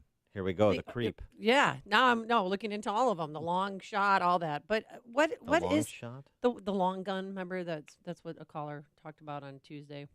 I could fire off 6 rounds in 2 seconds. Yeah, the self-loading. Yeah, shotgun. I just yeah. Something's okay. going to be done. I'm just letting all of you know something is going to change. That's what I feel. I feel like this time it is going to be different. You have President Trump yesterday endorsing the idea of raising the minimum age to 21 for more if you want to buy an assault rifle. Well, here's the thing with President. And other things. And he said the NRA is going to go. I watched this whole conference. He said the NRA is going to go along with us. Here's the. He said. The NRA. They're great. They love me. I love them. NRA has already said they oppose age limits on gun purchases, new age limits. But this is Trump. Let's remember Trump here too. Trump is not a policy thinker. He's not a policy maker from a position of principle. He's a deal maker in the moment. He's impulsive. Yep. And it can sometimes be good when his political instincts are good, and it can sometimes be bad, and Trump supporters shouldn't forget that. This is not a man without a flaw. This is not philosophically a conservative. understand what the president is and what his limitations are. And what you're seeing here, responding to public pressure, is an example of what I'm talking about. Jason in Arlington Heights, you're on Chicago's Morning Answer. Yeah, I was just calling in response to that NRA clip, and where he had the nerve to say that people that are looking for more regulations on guns don't care about individual freedom, schools, or school children. I'm part of a petition with only over 1,500 educators across the country that want to ban assault weapons and weapons of war, specifically for the reason that that officer probably didn't go in, and he should have. I agree, but he didn't go in because he was completely outgunned legally as far as what that weapon was purchased. It was purchased legally. So the fact that he's saying we don't care about schools, children, and individual freedom, these kids have a freedom to a safe education, and we can't guarantee that, but we can certainly minimize the damage if we limit these weapons. Thanks for the call, Jason. I mean, I disagree with you on that, but just a point of order. LaPierre is talking about politicians. So Jason Arlington Heights and other educators, I'm sure they're well-intended. There's a lot of people who are well-intended and wrong. Well, he did say, Wayne LaPierre said that he wants to work toward limiting school shootings. The elites don't care not one whit about America's school system and school children. If they truly cared, what they would do is they would protect them. Their goal is to eliminate the Second Amendment. Yeah, I know. We just played part of that. But again, I mean, is that the goal? LaPierre went on to talk about the laws, passing more laws, right? Because that's what the proposal is, new laws. Their laws don't stop illegal criminals from crossing our borders every single day. Their laws don't stop the scourge of gang violence and drug crime that savages Baltimore, Chicago, and every major American community. Their laws haven't stopped the plague of opioids and Chinese fentanyl from Mexico that floods American streets and kills victims every single day in this country. No wonder law-abiding Americans all over this country revere their Second Amendment freedom to protect themselves more than ever. What about that? The laws. Pass a law, it's like waving a wand. It just makes the problem go away. That's what people seem to think. Or it improves the situation. That's what people seem to think. There's no need to connect dots in terms of the implementation. There's no need to connect dots in terms of potentially unintended consequences. There's no need to connect dots in terms of the continuum down which you are trotting with a particular law, is there? We just pass another law, and then we celebrate. We have a little bill signing, and we all celebrate, and we congratulate ourselves. And what changes? We had an assault weapon ban in this country for a decade. And? Oh, yeah. What was it? CBS News said the homicide rate went down 6 to 17%, depending on what state you lived in, when there was an assault weapons ban in this country. But then each state decided to implement it again, or to get rid of the ban, and then homicide rates went up. Yeah, okay, that's lies, damn lies, and statistics. There is no correlative, peer-reviewed evidence to connect the assault weapon ban to a reduction in violent crime. In point of fact, the real reduction in violent crime came with the ushering in of the era of right to carry, starting with Florida 30 years ago. You're not controlling, and neither do people who spew these nonsense statistics, the kind of the handgun control in crowd. You're not controlling for things like the graying of the population and so forth. You want to compare it to the gun ban era in the 80s in places like Chicago?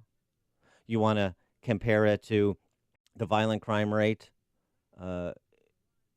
prior to and subsequently after? What you've seen is a decline in violent crime, generally speaking, that predates the assault weapon ban and extends beyond it, except in places like Chicago that are poorly run, and Baltimore. That's what's actually happening. It has nothing to do with the assault weapon ban, and there's no evidence to support it. There's just disconnected statistics that are without foundation. Philip on the Northwest Side. Good morning, Dan and Amy. I I've been watching this since I was a child.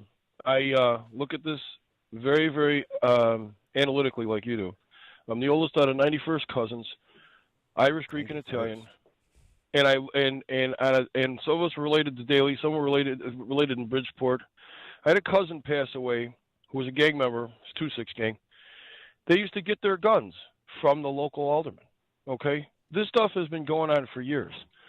Parky Cullerton's name was still on the door, on my alderman's door, on Allen's door, 30 years after he died. Okay, this never stops. Talk about voter fraud. They've corrupted every election in every major city. This never stops. This kid has all his Antifa stuff on. He was thoroughly molded, whether he knew it or not, thoroughly molded, and there's absolutely no way more laws are going to change anything because we are still living Capone's days, just in our heroin and cocaine. It's out of control, and it's in their control. It's well within their control. Well within their control. Thanks, Philip. Thanks, Phil. Appreciate the call. John in Joliet. Hey guys, thanks for taking my call. I'm a 21-year teacher. I will not sign that petition that gentleman had called in a little bit ago. I support the Second Amendment, and I actually have my license to carry, and I'm interested in the potential of teachers carrying, but I think there has to be a lot of training. I think there's a lot of teachers that will do anything to protect their kids, including carrying, but it also is a very different decision and different feeling than if I'm walking with my wife to a restaurant or to the store and I'm carrying and protecting us compared to protecting, say, a classroom full of kids. You know, and yeah, I believe no all teachers will do whatever they can to protect their kids that are at that school, and I'm curious as where this would go. Thanks. So I think it's an option, but I think we have to at least think of it. Thanks for the call, John. Well, point of order on this too is the argument that's being advanced. So the GOP and the NRA want to arm teachers. Well, we're open to the idea of arming teachers who want to be armed. Nobody's talking about mandatory. But Trump said yesterday, anyone who's a retired vet that's now a teacher or somebody with military background or coaches. He suggested coaches are cool enough to carry. Well, and he offered bonus pay. He suggested bonus pay for it. Yeah, and Raj Shah, the deputy press secretary, was asked about that, and here's his mic-dropping response to the D.C. press corps. And just to pick back up on Hallie and John and that 700,000 number, if you give these people bonuses, say $1,000, you're talking about $700 million potentially. Maybe it's north of $1 billion, maybe it's less than that. In any event, it's a lot of money. Would the federal government pay for something like this? Do you expect the state and local municipalities to pay for this? The policy hasn't been fleshed out, but I mean, do we really think that that's too much to pay for school safety? Zing. So it's 700,000. That's about 1/5 of the teachers in the country. 700,000, 3.5 million teachers. They're talking about that bonus money idea.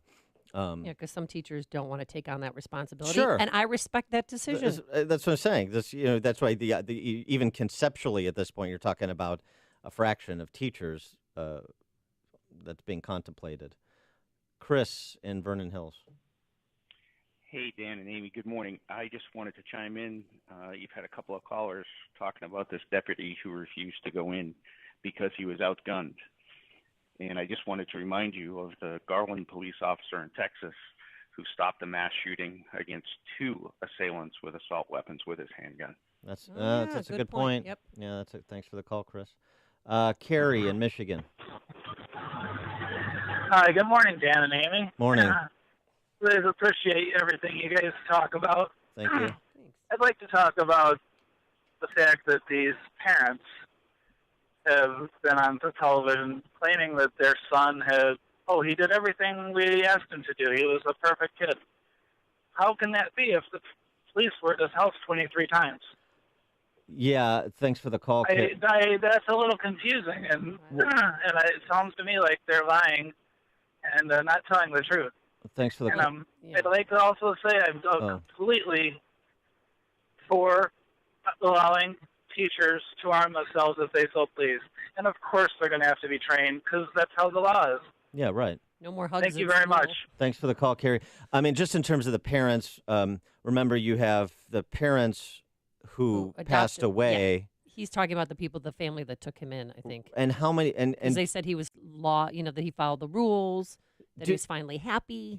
But Carrie brings up a good point. Do we have an understanding of when all of those home visits occurred? Were they all under his adoptive parents who passed away, or were some of those stops when he was at other homes subsequent to that? There was a mom that took him in, a family, the blonde lady, Yes, and right. she called the cops on him once. But then when he went to that other family, they never No police instance. No, but he was only there a little bit. I mean, since Right. Thanksgiving. But now, but to Carrie's point too, the idea that he was a model citizen at home in his last home, he was a model citizen at the dollar store where he worked. Yep. Remember, I mean, I'm not suggesting that I know. I'm just saying, obviously, the family that took him in last and the employer, in the wake of what he did, has all kinds of incentives to say they didn't see anything. Yeah, because they don't want to face any litigation. Right. So, I mean, let's just keep that in context. Remember, So, his mom has $800,000 that she left him and his little brother. the police, though, I would like to see a police release the nature of all of those stops, Yeah, the date and time and the nature of all of those stops. I do know that one time he threatened his mom. They were called to the house for that. One time he was threatening to harm himself. Another time they came, and DCFS came, because he slit his arms 9 times and put that on Instagram. Yeah. Or Snapchat, excuse me, and that they responded to that. So there's 23 times that the 2 police officers that are now on desk duty, after going to his house 23 times, never charged with anything. This whole timeline needs to be put together, and about, kind of who knew what when, because again, the story that keeps repeating itself in this story is errors in judgment by human actors in charge of adults, in charge of all of these civic and law enforcement institutions. It's what Chicago is talking about. It's Chicago's Morning Answer with Dan and Amy on AM 560. The Answer. I'm Lou Dobbs. President Trump thinking about pulling ICE agents from the state of California. Unemployment at a 45-year low. West Virginia teachers on strike statewide. Those stories next. You like freedom? I do. You like money? Well, I do too. You like freedom and money, and you're going to love freedom checks. You see, over the next few months, an estimated $34.6 billion is up for grabs to anyone who stakes their claim. Yep, you heard that right, $34.6 billion. To get all the details, just go to www.myfreedomchecks.com. Thousands of people are already lined up to cash in. Take Doug, for example. He's a 46-year-old from Joplin, Missouri, who's set to get a check for $24,075. And if Doug can do this, I've got a hunch that you can too. But here's the thing.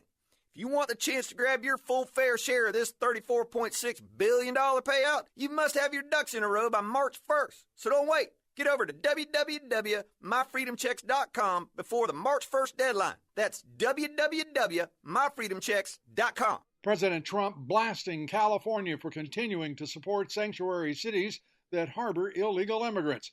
President Trump says he's thinking of pulling all ICE agents from the state and predicts California would experience crime like it's never seen before. Americans filing for unemployment benefits falling to a 45-year low last week. The figures, including some partial estimates due to the President's Day holiday, pointing towards solid momentum in the economy. Teachers across West Virginia walked off their jobs yesterday and are vowing to stay out again today, causing 275,000 students in West Virginia to be stranded without classes. The teachers' sudden job action not legal under West Virginia's public employee laws. Please join me for Lou Dobbs tonight, 7 and 11 Eastern on the Fox Business Network. This is the Lou Dobbs Financial Report. Our freedom and security are made possible through the service and sacrifice of our military and first responders. The Gary Sinise Foundation provides many outreach programs supporting these brave men and women. Join us. Donate at GarySiniseFoundation.org. Year after every new year, you make the same resolutions for yourself, hoping that one of these times they just might stick. You know, the whole new year, new you thing. You're gonna lose weight, quit smoking, eat better, find the love of your life. Well, best of luck to you. How about a resolution that can really happen? One for your business's computer and IT network. It's a goal that can be accomplished and realized instantly with the help of Turnkey IT. 2018 is poised for growth. You can't afford to let your business become sidetracked by poor IT assistance or dated computer hardware or software.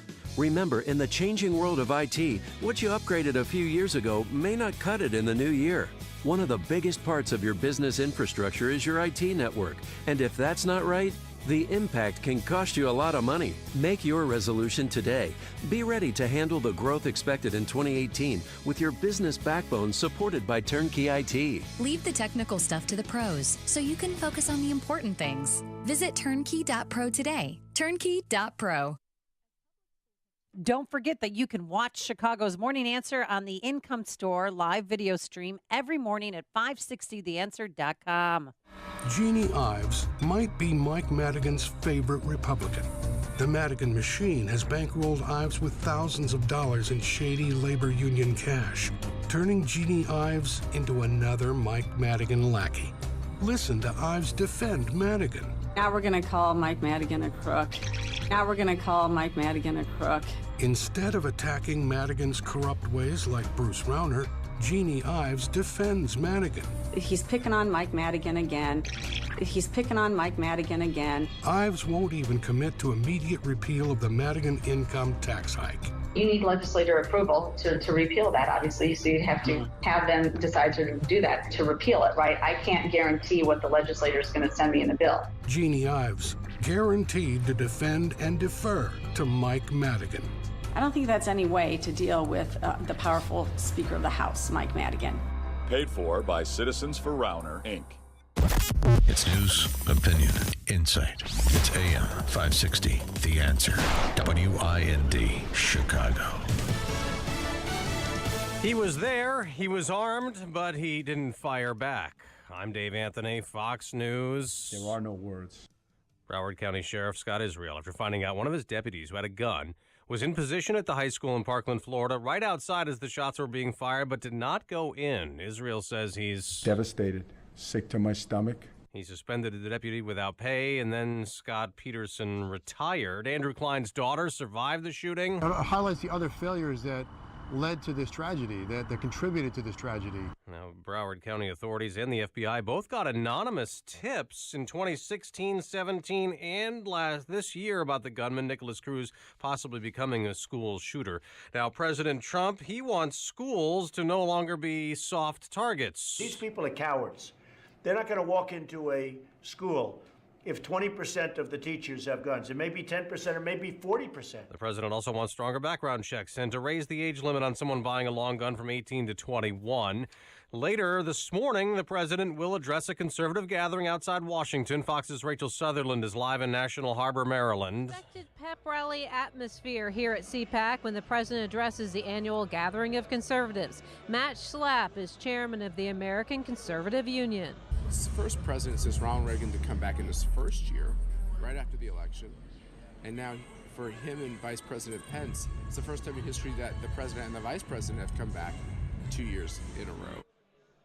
President Trump has endorsed Mitt Romney for U.S. Senate, but he won't be here. Schlapp told Fox News Radio Romney isn't welcome back at CPAC until he apologizes for his harsh statements about then-candidate Trump during the 2016 campaign. Dave? Rachel, the president again tweeted, "We need a wall," writing that MS-13 gang members keep being deported but keep coming back. Fox News. Fair and balanced. Cloudy and 39 degrees at 7:02 on AM 560. The Answer. Good morning. I'm Mike Scott. High school students in Manteno will see increased security on campus this morning after a pair of threats prompted a police investigation. All students will be required to enter that school this morning through the main entrance or the bus drop-off lane. At that time, all bags and personal items will be searched by district administrators, and there will be a heavy police presence today.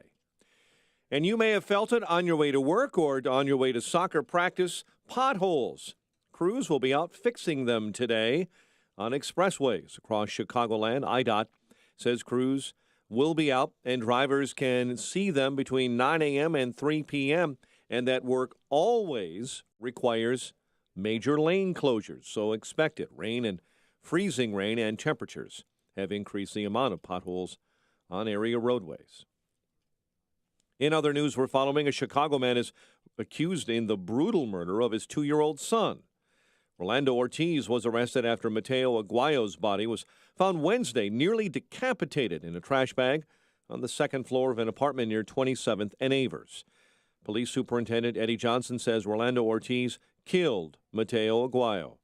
He was just an innocent kid whose trust and safety was betrayed by the one man that he should never have to question, his father. Police say afterwards he called his wife's sister and confessed to the killing. Deplorable living conditions are blamed for the evacuation of an assisted living facility in the south suburbs. Channel 9 reporting all residents living in Mother's house in Dixmoor were transported to area hospitals last night. The facility reportedly infested with bed bugs. And this morning, one of the Democrats running for governor in Illinois is in hot water with the state's largest teachers union. Both the Illinois Federation of Teachers and the Illinois Education Association blasted Chris Kennedy for saying that school children in Cairo are failing because none of the students are college ready. State school report card actually says only 16% of kids in the tiny impoverished town in far southern Illinois are college ready. Chicago sports. Bulls fell to the 76ers 116-115 overnight. Blackhawks close out a 4-game homestand against the Sharks tonight. Fighting Illini fell the number 9 Purdue. Northwestern lost to Wisconsin. The news, a service of Staples. At Staples, you can upgrade your office and still save money. Right now, during the Staples Chair event, you'll save big on a full range of desk and office chairs. Some up to 15 or 50% off. A better chair equals a better workday. Ends 3/10. Staples, it's pro time. 7:04, a check of traffic and weather on the way next on AM 560. Watch today's show live right now on the Income Store live video stream at 560theanswer.com. The following is a paid political announcement. Governor Bruce Rauner spent 4 years betraying Republicans. Now that he wants to be re-elected, he needs help from his friends in Springfield and Chicago, like Personal PAC, a group that spent $4 million helping Mike Madigan defeat conservatives. Personal PAC is a pro-abortion group with a history of also funding Planned Parenthood, and Personal PAC recently attacked Jeannie Ives. They're attacking Jeannie Ives because Ives fought against HB 40, which forces taxpayers to pay for abortion through all 9 months of pregnancy. Jeannie Ives wasn't alone in her opposition of this horrible law. She was joined by every single Republican legislator in Springfield, but Governor Rauner lied to Illinois Republicans and Cardinal Cupich, then betrayed everyone when he signed the bill anyway. And now that you know Benedict Rauner is a traitor to Republicans, you can vote for the real Republican in the race for governor. Vote for Jeannie Ives for governor. She's the conservative reformer Illinois needs. Log on to ivesforillinois.com to learn more. Paid for by Ives for Illinois. When you're hiring, you don't want to sort through dozens of irrelevant resumes. You want a short list of qualified candidates. That's why you need Indeed.com. Diana's hired with Indeed. It just gives me so many more qualified applicants to choose from. Post a job in minutes. Set up screener questions. Then zero in on qualified candidates using an intuitive online dashboard. Discover why 3 million businesses use Indeed for hiring. Post a job today at Indeed.com/hire. Search for greatness. Search Indeed. What happened? You used to go hours without visiting the bathroom. Now it seems like you're constantly getting up to pee. Listen, the makers of Super Beta Prostate are introducing a new wonder pill, Super Beta Prostate P3 Advanced, with 3 key ingredients that are great for your prostate. To celebrate, your first 30-day supply is free. Pay shipping and handling. Get P3 Advanced free. Call 1-800-257-5251. 1-800-257-5251. 1-800-257-5251. Signature Bank is Chicago's fastest growing independently owned business bank. It's a bank where relationships still matter. Signature Bank knows your name and your story. I'm Dan Proft, and I know this because Signature Bank is my business bank. I'm Amanda Zanger, owner of Black Industrial and Safety Supply in Hammond, Indiana, and a business customer of Signature Bank. Prior to owning my own business, I worked for a major financial institution. So when it came time to finance the acquisition of Black, I approached a big bank, only to receive a solid no. That's when Signature Bank stepped in. With Signature Bank, the process was different. Signature provided creative financing options that enabled me to purchase Black and continue to grow the business. Thanks to Signature Bank, Black Industrial is able to continue serving Fortune 500 industry fabricators and contractors with tools and safety supplies as we have since 1893. Signature Bank is looking for their next success story. To learn more about turning your business vision into reality, visit signaturebank.bank. Signature Bank, helping local businesses succeed. Member FDIC, equal housing lender. 7:08, and a check of your morning roads in the Alarm Detection Systems Traffic Center. Here's Jim. Thanks, Mike. Downtown Chicago, Wacker Drive remains closed southbound Adams to Jackson due to falling ice. Buildings there. Edens is 27 minutes. Lake Cook to Montrose, outbound 23. Kennedy, 46 minutes now. O'Hare to downtown. 23 from Montrose, 22 in the Express. Outbound 33 minutes to O'Hare. The Eisenhower, 53 minutes, 390 to downtown. 40 from Manheim. Outbound 35 to 390. Stevenson, an hour and 6 minutes, 355 to Lakeshore Drive. It's 52 minutes from the Tri-State. Outbound 38 minutes to 355. Bryan, 30 minutes, 95th to downtown. I-57, 25 minutes, 90 to the Merge Bishop Ford, 40.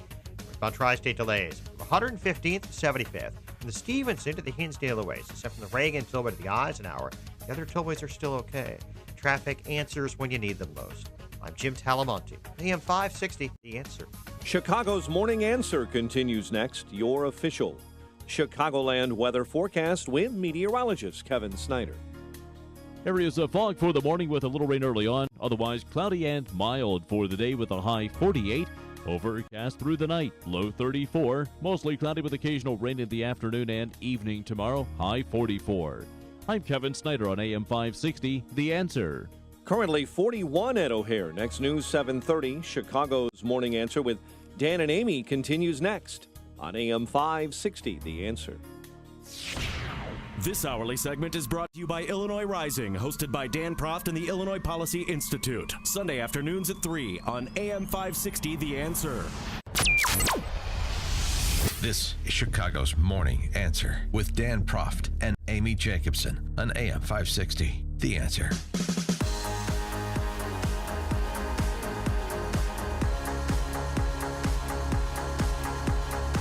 Good morning, Dan and Amy. Let's do a little bit of Midwestern gubernatorial politics here. We've got some experience in this realm.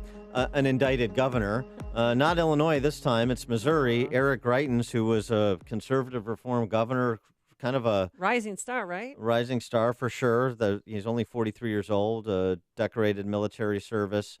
The thought was, he would be on a national ticket someday. That seems less likely after his indictment yesterday. The show me state has a whole new meaning. Zing! I'm waiting all morning to say that. All right. Spent a lot of time in Missouri. I'm glad you could get it out. Thank you. The question is, and we'll get to the particulars of the indictment, but the question is, should Eric Greitens resign as governor of Missouri? 312-642-5600, turnkey.pro answer line. 64636DA, turnkey.pro text. I mean, it's not like Illinois. Think about it from a Missourian's perspective. It's not like Illinois where we're happy to reelect people under indictment. Well, he was indicted yesterday by a grand jury with a first-degree felony invasion of privacy. Now, this all stems from an affair that he had before he was governor with his hairdresser. And apparently he got mad at her once because she was having sex with her husband. Okay. And he took pictures of her where she was naked. And he took that on his phone and he uploaded it from his phone to his computer. And that is where the invasion of privacy came in. And apparently he allegedly, according to her, said that if you tell anybody about our affair, I will make these photos public. So he was indicted for revenge porn. Or that, yes, exactly. And indicted by a grand jury. And he sat for an interview at a Fox affiliate in Missouri yesterday and answered some questions on the topic. With this woman, was she restrained or photographed against her will? Vic, this was a consensual relationship. There was no violence. This was all consensual. Everything that's been, all of these allegations, there was no hush money. There was no violence. There was no threat of violence. There was no blackmail. There was no threat of blackmail. There was no threat of a photograph in blackmail. Those things are absolutely false. I mean, who do you believe? 312-642-5600 is our turnkey.pro answer line. 64636. Type in DA, then a quick comment. I'm not sure I have a handle on all of the evidence against Greitens, but we understand that how this all came to light in part, particularly the allegation of blackmail, was surveillance of his mistress and her husband speaking about it. Yeah. And then her husband going public Yeah, her with the husband information. recorded a conversation that the two had where she said, she came clean about the affair and said, and he's got these pictures of me because he said, why aren't you coming forward? She's like, well, he's got these pictures, naked pictures of me where I'm tied up. And if I say something, then he's going to release the photos. And so, but according to the governor. He went public with that. He went the public husband with it. did. The husband did. The same night as his State of the Union, his address to the Missouri Assembly. That same 2 hours later after that, he dropped a bombshell. But again, Greitens is maintaining his innocence. What's going on? We know about the affair that you admitted to, but was there something more? Was there some sort of you threatening her, or what some would say blackmailing? There was no blackmail. There was no violence. The mistake that I made was that I was engaged in a consensual relationship with a woman who wasn't my wife, and it's a mistake for which I am deeply sorry. Sorry to Sheena. I'm sorry to the boys. I'm sorry to our families. I'm sorry to everybody who's relied on us. So married men out there, what's the takeaway?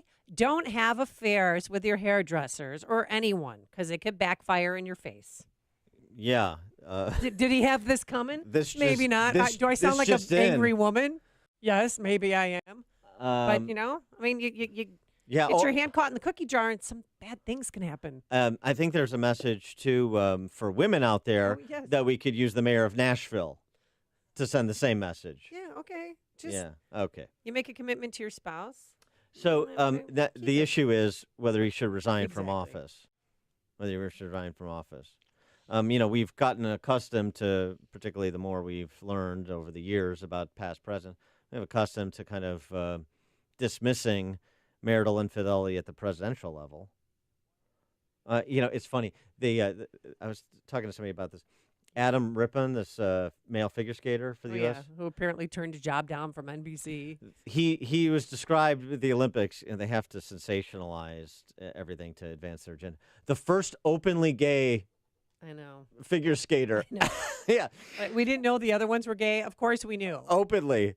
Hey, Greg Louganis was gay, too, just so you know. He was a diver. I had no idea Johnny Ware was gay. I had no idea until either. after the Olympics. I thought he was just, transitioning. Well, Trump, with all of his accusers, including Stormy Daniels, he may become the first openly unfaithful president, right?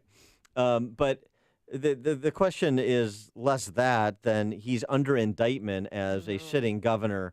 Is that something that's tenable? I mean, we've talked about the potential legal trouble Benjamin Netanyahu is facing in Israel. If he's indicted in Israel, he has to step down as prime minister. If you're under indictment, should you have to step down as a public official? Do you think? 312-642-5600, turnkey.pro answer line.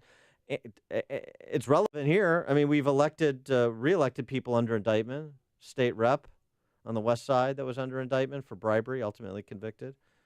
Jesse Jackson, he was under indictment, wasn't he, when he was reelected? Mm-hmm. Yeah. But I mean, if you read this, the indictment alleges that Greitens took a picture of a person in full or partial nudity without the person's knowledge or consent, and that then transmitted the image in a manner that allowed access to that image via a computer. And that transmission of the image is a felony under the privacy statute. That's just a stretch in my mind. I mean, and who are these grand jurors? They could all be Democrats who wanted to take down the Republican governor. Conspiracy theories. Alex Jones behavior now from me. Yeah, okay. No, but I mean, that's he said it was consensual, that she agreed to let him take the picture. Grand jurors didn't agree. Tom in Deer Park. Our governors, when they get arrested and led away in handcuffs, have screwed all the citizens of the state. Oh. Missouri's governor, when he gets arrested and led away in handcuffs, has screwed a couple people, including families. Okay, thanks, Tom. Wow. Thanks for the distinction. Well, I mean, do the people of Missouri deserve better? Yeah, people deserve it to get what. As Milton Friedman famously said, who deserves what? Thank God we don't get what we deserve. Well, Greitens was scheduled to go to D.C. today to participate in the Republican Governors Association events. Not going now. No, he has to game plan with his legal defense team. Some other gubernatorial news. I'm sure Governor Ronner is probably not going to the Republican Governors Association event. Well, it's also interesting. He's too busy drinking chocolate milk. I also think, by the way, that you won't see that "Thank You, Mike Madigan" ad from Governor Runner anytime soon, with Eric Greitens as prominently featured. That's right. James in Southern Illinois. Yes, Dan and Amy, it is amazing to me that over Missouri, the governor gets all the attention there, but Mike Madigan is not getting nothing national news. What's going on there? So Yeah. Well, you can see the double standards, can't you? Thanks for the call. Conservative to a liberal. Thanks for the call, James. I do, especially not that Madigan's been indicted, so there's a difference. I mean, a sitting governor being indicted is going to be news, but no matter which party, no matter what state. But Madigan, the most powerful state house speaker in the history of the United States, the longest serving, and him being embroiled in a scandal that's connected to essentially the Me Too movement. Yeah. You're right. James, I think it raises a fair point about more coverage of that. Bob in Villa Park. Yeah, if you just think about it, innocent until proven guilty, this is going to be another arrow in the quiver of the political attacks. I mean, it's going to weaponize politics even more than what it is now if you could just have somebody indicted. They could indict a ham sandwich. Think about it that way. Okay, thanks for the call, Bob. So I guess Bob can you doesn't imagine want if this goes to trial and then it's a he said, she said situation, and then they're going to have the pictures out, and it's going to be embarrassing for his family. I mean, I don't want to see that. So should he just resign and take a deal? I mean, could he go to jail for this? Well, I'm sure there's criminal penalties include the possibility of jail time. It's probably unlikely, but home monitor. We'll see. An ankle bracelet, maybe. A more fun gubernatorial story. Jeopardy host Alex Trebek is going to moderate a gubernatorial debate in Pennsylvania. Yeah. That's awesome. Yeah, and the category is October 1st. Who's prepared to be governor? Will all the questions, all the questions, have to be answered in the form of a question. Yeah. That would be a fun debate. You've made the switch, and it feels so good. You've switched to Chicago's Morning Answer on AM 560. The Answer.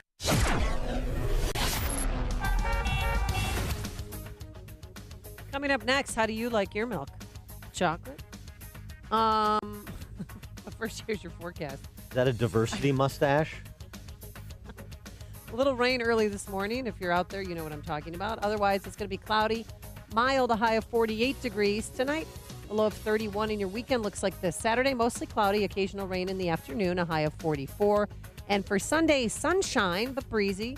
Still mild, a high of 44. And by Tuesday, listen to this. We're going to have sunshine on Tuesday and a high of 60 degrees. So, Dan, get your tea time. Now let's get into the Alarm Detection Systems Traffic Center. Here's Jim Talamonte. Thanks, Amy and Dan. Downtown Chicago, southbound Wacker Drive is closed to Adams to Jackson. There's been some falling ice from buildings in that area, including Willis Tower, Orland Park, and Payless Park. Closures remain at 135th and Southwest Highway after this week's flooding. Eden's 26 minutes, Lake Cook to Montrose. Outbound 24. Kennedy, now 51 minutes, O'Hare to downtown. Outbound 38. The Eisenhower is an hour, 390 to downtown. Outbound 38 minutes. Stevenson, an hour and 8 minutes, 355 to the drive. Outbound 38 minutes. Ryan, 30 minutes, 95th to downtown. Northbound Tri-State delays are from around 115th Street to 75th. From the Stevenson to the Hinsdale Oasis. Reagan Tollway to the Eisenhower. Other tollways still looking okay. I'm Jim Talamonte in the Alarm Detection Systems Traffic Center. It's time for Schrank's Smoking Guns annual store-wide sale. I'm Beth Schrank, here to share some exciting deals for you during our sale, February 16th through the 24th. Get the hot Taurus Millennium for just $225 or a TriStar Cobra 2 home protection shotgun for $300. How about the Smith & Wesson M&P Sport 2 for $500? All other firearms are up to 40% off. Enter our raffle to win a locally made Civilian Force Arms Xena rifle. Half of the ticket revenue will be donated to the Midwest Veterans Closet, where veterans shop for free. Save on ammo, magazines, holsters, cigars. All store-owned inventory is on sale. And avoid Cook County taxes too. For details, visit our website, smoke_gun.org, or call 847-662-4034. And find us on Facebook and Instagram. I'll see you at our annual sale, February 16th to 24th at Schrank's Smoking Gun in Waukegan, your family-owned gun store since 1964. Balance of Nature's fruits and veggies. starting Balance of Nature, I felt that the first month I felt different. It made such a difference that now I wake up, my head feels clearer, I have more energy. Very rarely does my body cramp up anymore. It's the best thing. It's just amazing. I don't know what to say. I just would not be what I am today if I didn't start Balance of Nature. I'm planning on taking this the rest of my life because until I started taking your stuff, I never took as many fruits and vegetables in a day as I get through you guys. You know, I'm very, very, very satisfied. My pain and it went away. I swear to you that that's the truth.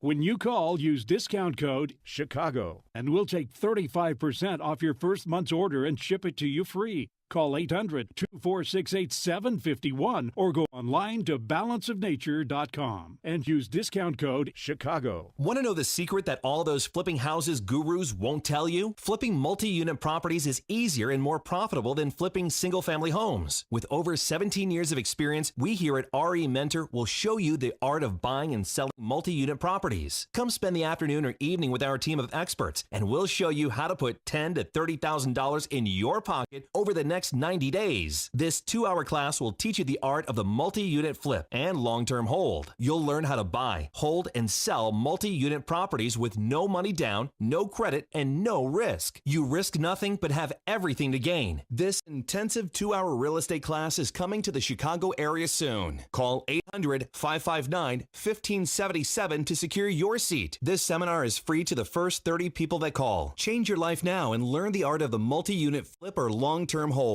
Call 800-559-1577. That's 800-559-1577. The following is a paid political announcement. Here illegally, Manuel Orrego Zavala was deported twice and had multiple convictions and arrests. Drunk, he hit and killed Jeffrey Monroe and Colts linebacker Edwin Jackson. It was a senseless tragedy, and it never should have happened. Politicians in Washington have ignored this issue for far too long. We must build the wall, ban sanctuary cities, and put an end to chain migration. There are lives at stake. Businessman and conservative outsider Mike Braun is the right choice for voters concerned about illegal immigration. Braun understands that we can't have a country without borders, and in the United States Senate, he'll help President Trump pass his agenda. Too often, dangerous criminals here illegally cause tragic deaths.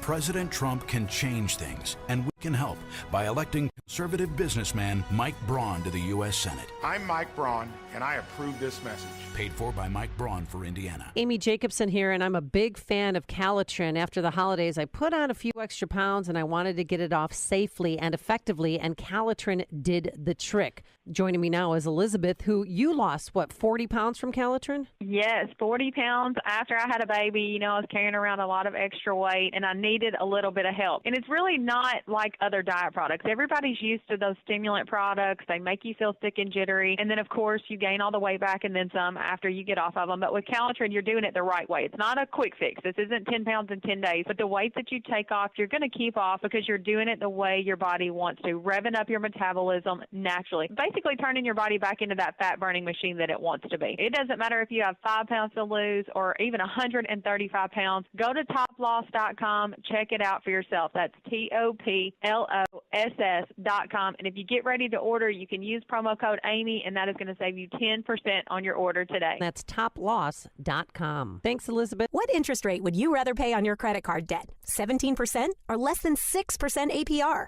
The answer is obvious, Lightstream. Because with Lightstream, you may be able to consolidate credit card debt and dramatically cut your interest rate to as low as 5.49% APR with AutoPay. Plus, radio listeners get an additional rate discount. Just go to lightstream.com/news. With average interest rates on credit card debt at 17% APR, Lightstream could save you thousands in interest. And because Lightstream is a division of SunTrust Bank, one of the nation's largest and strongest financial institutions, you can have complete peace of mind. The application takes just minutes, and there are no fees and no pressure. Just much lower rates, one low fixed monthly payment, and huge savings. So if you have good to excellent credit, apply today and get a special interest rate discount when you go to lightstream.com/news. That's lightstream.com/news. lightstream.com/news. Subject to credit approval. Rates include 0.5% auto pay discount available only when you select auto pay prior to loan funding. Terms and conditions apply and offers are subject to change without notice. Visit lightstream.com for important information about limits on Lightstream loans.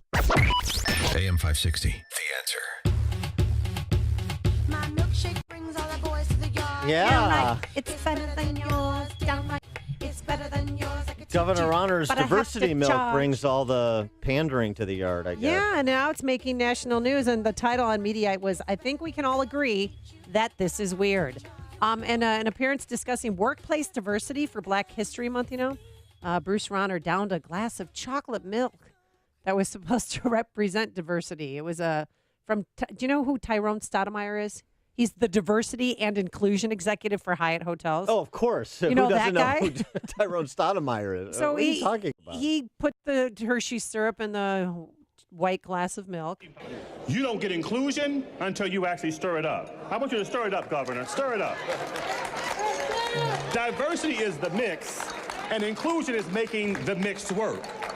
And it actually tastes pretty good, but I'm not going to ask the governor to drink it because it may not be good, but it does taste good. I'll drink it. You'll drink it? He'll be proud to. There you go. So diversity is really, really good. Diversity. Diversity. Oh. Oh, my gosh. It's just Trying so hard to fit in. And no self-respect. I mean, it's just so pathetic and embarrassing.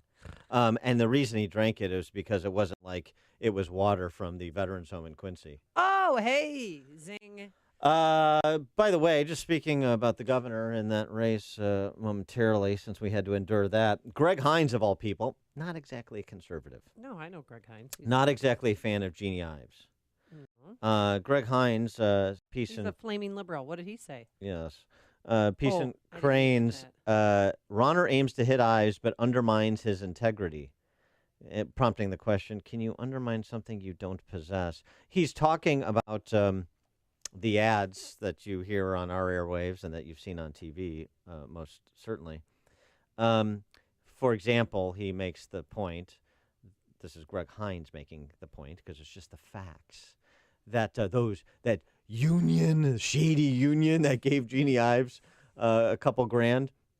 Yeah, Rauner neglected to mention that in his ad, that among GOP officials who have also been bankrolled by the operating engineers union, PAC union, Local 150 PAC, U.S. Representative Darren LaHood, State Senator Chris Nybo, Illinois GOP House Leader Jim Durkin, to the tune of about $500,000, not counting myriad other Republicans and conservatives. So I guess Durkin is a Madigan plan too, if we're going to apply the same logic he's applying to Jeannie Ives.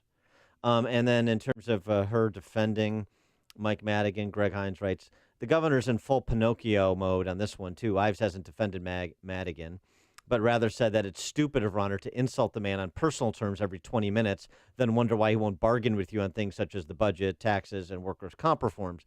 But Rauner has apparently adopted the same approach as Donald Trump has to Korean dictator Kim Jong-un, talk big and wave a really tiny stick.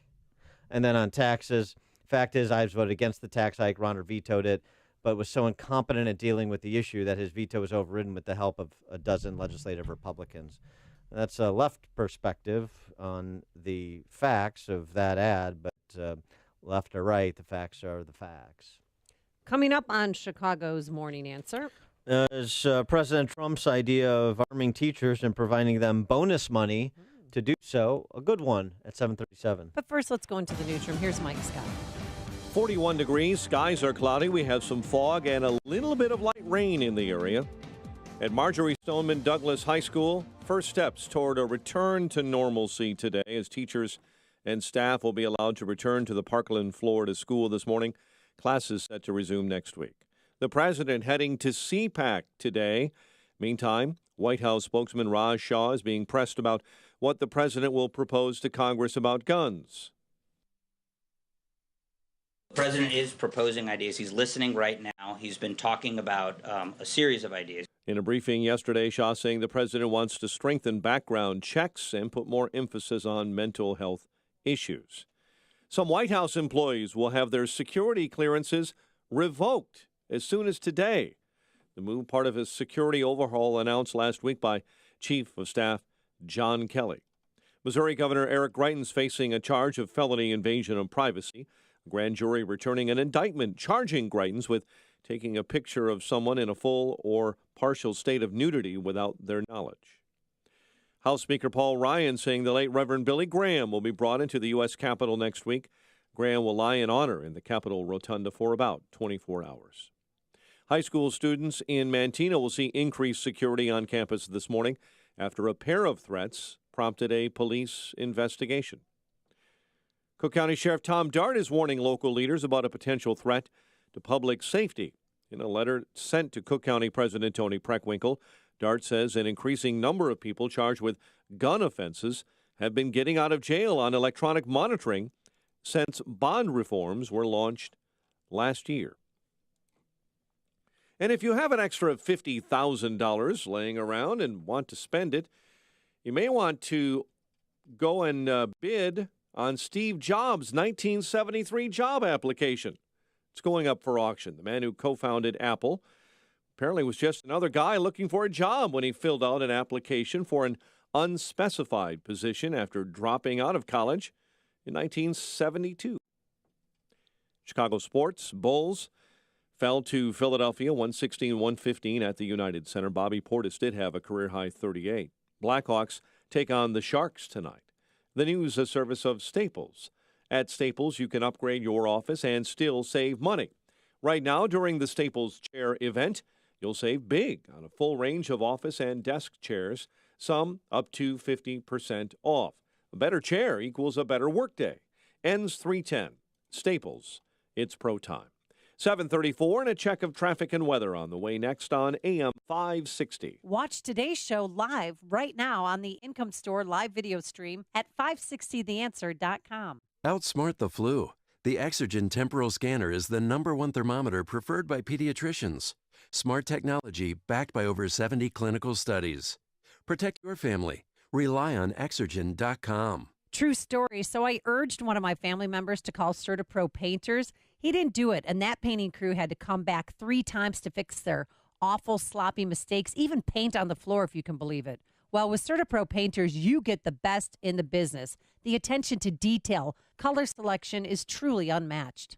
And now is the perfect time to get the interior of your home or business painted. The lower humidity provides an ideal environment for great coverage and quick drying times. They use fine quality paints with 0 or low VOCs, very little to no odor during application. Be an early bird and cross the first item off your 2018 to-do list. It's also the perfect time to spruce up your commercial property. Remember, each CertaPro Painter's business is independently owned and operated, so schedule your free estimate online at CertaPro.com or call 1-800-GO-CERTA. That's CERTA with the C. CertaPro Painters, we do painting, you do life. Message and data rates may apply. Here's something I bet you didn't know about prescription drugs. You could be paying a lot less for your family's medications, up to 80% less. Even less than your Medicare or insurance copay. How? With GoodRx. See, GoodRx compares prices of every FDA-approved drug at pharmacies in your area and offers free downloadable coupons, so you get the best deals on all your medications. You'd be surprised to see just how much the prices can differ. In fact, last year alone, GoodRx saved Americans over $2 billion on their medications. Imagine paying even less than your insurance copay. Plus, GoodRx can sometimes find your medications for free. There are never any fees, and no personal information is ever required. Stop paying too much for your prescriptions and save up to 80% instantly by texting the word GoodRx to 99,000 for automated text messages from GoodRx. Or go to GoodRx.com. Text GoodRx to 99,000. Save today. Text GOODRX to 99000. 7:37. Let's get an update on the roads and the Alarm Detection Systems Traffic Center with Jim. Thanks, Mike. Eden's inbound delay started Foster, 23 minutes light cook to Montrose, outbound 26. Kennedy, now 57 minutes, O'Hare to downtown, 33 from Montrose, 30 in the Express, outbound 36 to the airport. The Eisenhower, 1 hour, 390 to downtown, 47 minutes from Mannheim, outbound 40 to 390. Stevenson, an hour and 8 minutes, 355 to Lakeshore Drive, outbound 40 minutes. Lion, 32 minutes, 95th to the Loop. Bishopport, 45 minutes, 80-94 to the Merge. Northbound Tri-State delays, 111th to 31st. And from the Reagan Tollway to the Eisenhower, northbound Veterans of Orioles, those 75th to the Reagan Tollway.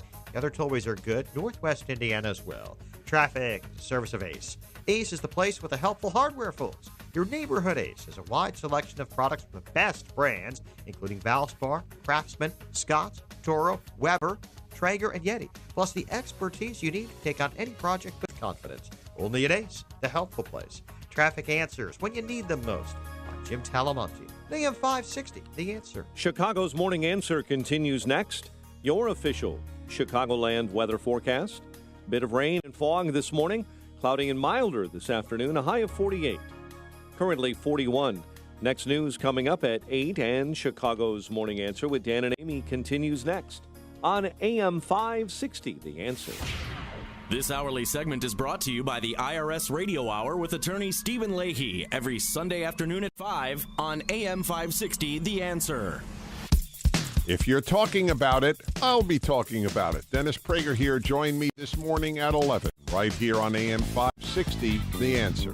Good morning, Dan and Amy. What about rethinking schools as gun-free zones, going so far as to incentivize teachers to get right-to-carry permits, get the necessary training to conceal in the classroom? 312-642-5600, turnkey.pro answer line.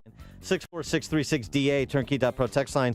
This is what President Trump is openly mulling. Yeah, yesterday he met again with the leaders. He met with the mayor of Parkland, Florida. He met with the governor of Indiana, the attorney general of Indiana. Today he's meeting with other Republican governors because he wants this to stop now. And he came up with some ideas, increasing the age to buy an assault weapon from 18 to 21 and arming teachers. You have teachers that are Marines for 20 years and they retire, they become a teacher, and they're Army, Navy, Air Force, they're Coast Guard, they're people that have won shooting contests, and they're for whatever. This is what they do. They know guns, they understand guns. I think when you allow a person who's been in the Marines for 20 years, who's done nothing but handle guns and handle them safely and well, because you can't just give a teacher a gun. Well, you can't just give a teacher a gun. I mean, I suppose you can't just give anybody a gun. But in terms of Trump's proposals here, these are, again, not fully formed. This is his verbal stream of consciousness. Yeah, and he, wanted to offer bonuses if a teacher's willing to step forward and take on a bigger responsibility than just teach. We have to harden our schools, not soften them up. A gun-free zone to a killer or somebody that wants to be a killer, that's like going in for the ice cream. That's like, here I am, take me. They see that as such a beautiful target. They live for gun-free zones. That's like going in for the ice cream? I know. I don't understand the simile, but okay. Text from 708 raises a good point. Teachers' unions will never, ever agree to arming teachers. Never. Ooh, that's a good... The teachers' unions in public schools, no, not all teachers' unions in all places in America are, similarly disposed, but... Gosh, I'd love to tweet Karen Lewis that, but she didn't follow me on Twitter because of you. No. She blocked me because of you.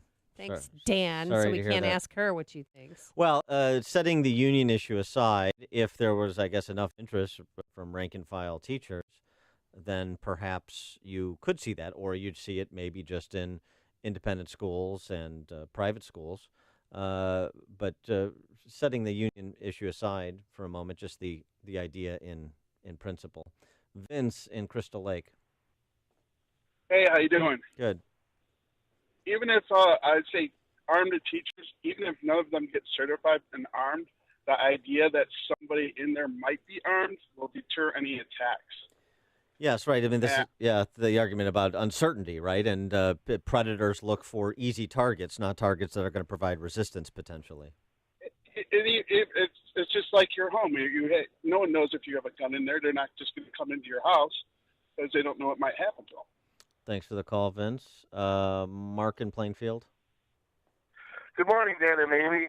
As a lifetime NRA member, I say this is a great idea. And you just don't need to arm them with guns. You could have some teachers armed with tasers, others armed with pepper spray. But you need an armed deterrent because as soon as one of these punks walked in, someone would be able to stop them. Okay. Thanks for the call, Mark. And President Trump mentioned that the NRA, he thinks that since he has a wonderful relationship with them, they're in for they want to do this. Mr. President, are you willing to go up against the NRA, sir, on age limits? Thank you very much. I don't think I'll be going up against them. I really think the NRA wants to do what's right. So that was in regards to raising the age limit to buy an assault rifle and to arm teachers. I think that the NRA would be in favor of both. Well, arming teachers, the NRA would be in favor of the changing the age limits. The NRA is decidedly not in favor of that. And, oh, by the way, and here we go again, laws chasing outliers. So remember, President, and others who think that just banning the AR-15, prohibiting it, or prohibiting its possession since it's in circulation, or banning anything.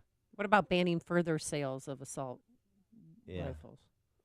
What about it? That's your position? First of all, there's no such thing as an assault rifle. That's a political term. But if you want to go ahead and attempt to ban, prohibit, pass a law to prohibit AR-15s and anything with a similar functionality of the AR-15, or you want to raise the age limit. You want to raise the age limit to 21. Again, 150 mass shootings in the last 50 years. The average age, of the shooter, 33 years old. So what are you going to do with respect to the next shooting? What's going to be the next redundant law or vestigial law, irrelevancy, for the next fact pattern? 312-642-5600 is our turnkey .pro answer line. 64636, type in DA. Then a quick comment. This was the point that Wayne LaPierre of the NRA made at CPAC yesterday when he spoke about laws. Their laws don't stop illegal criminals from crossing our borders every single day. Their laws don't stop the scourge of gang violence and drug crime that savages Baltimore, Chicago, and every major American community. Their laws haven't stopped the plague of opioids and Chinese fentanyl from Mexico that floods American streets and kills victims every single day in this country. No wonder law-abiding Americans all over this country revere their Second Amendment freedom to protect themselves more than ever. Well, to his point, Nancy Pelosi gave one of her customary hilarious interviews, unintentionally hilarious, with the Arizona Republic this week. And on the issue of border security, since Wayne LaPierre brought it up, laws about border security. Listen to this. Let's sit down and talk this through and see what makes sense, not some commitment to a promise that we're going to build a wall and Mexico's going to pay for it. That's never going to happen. But let's talk about where a more serious structure might be necessary, where fencing will do, or mowing the grass so that people can't be smuggled through the grass, and that's something, levees, technology, personnel. She just talked about mowing lawns. Has she been to the border lately? There's not a lot of green. We have to... I mean, maybe in parts of...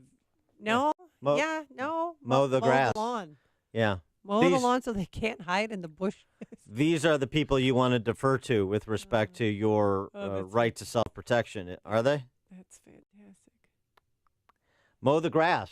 So when Wayne LaPierre runs down the litany of their laws don't mean much when you have that level of interest in enforcement of things like border security, do they?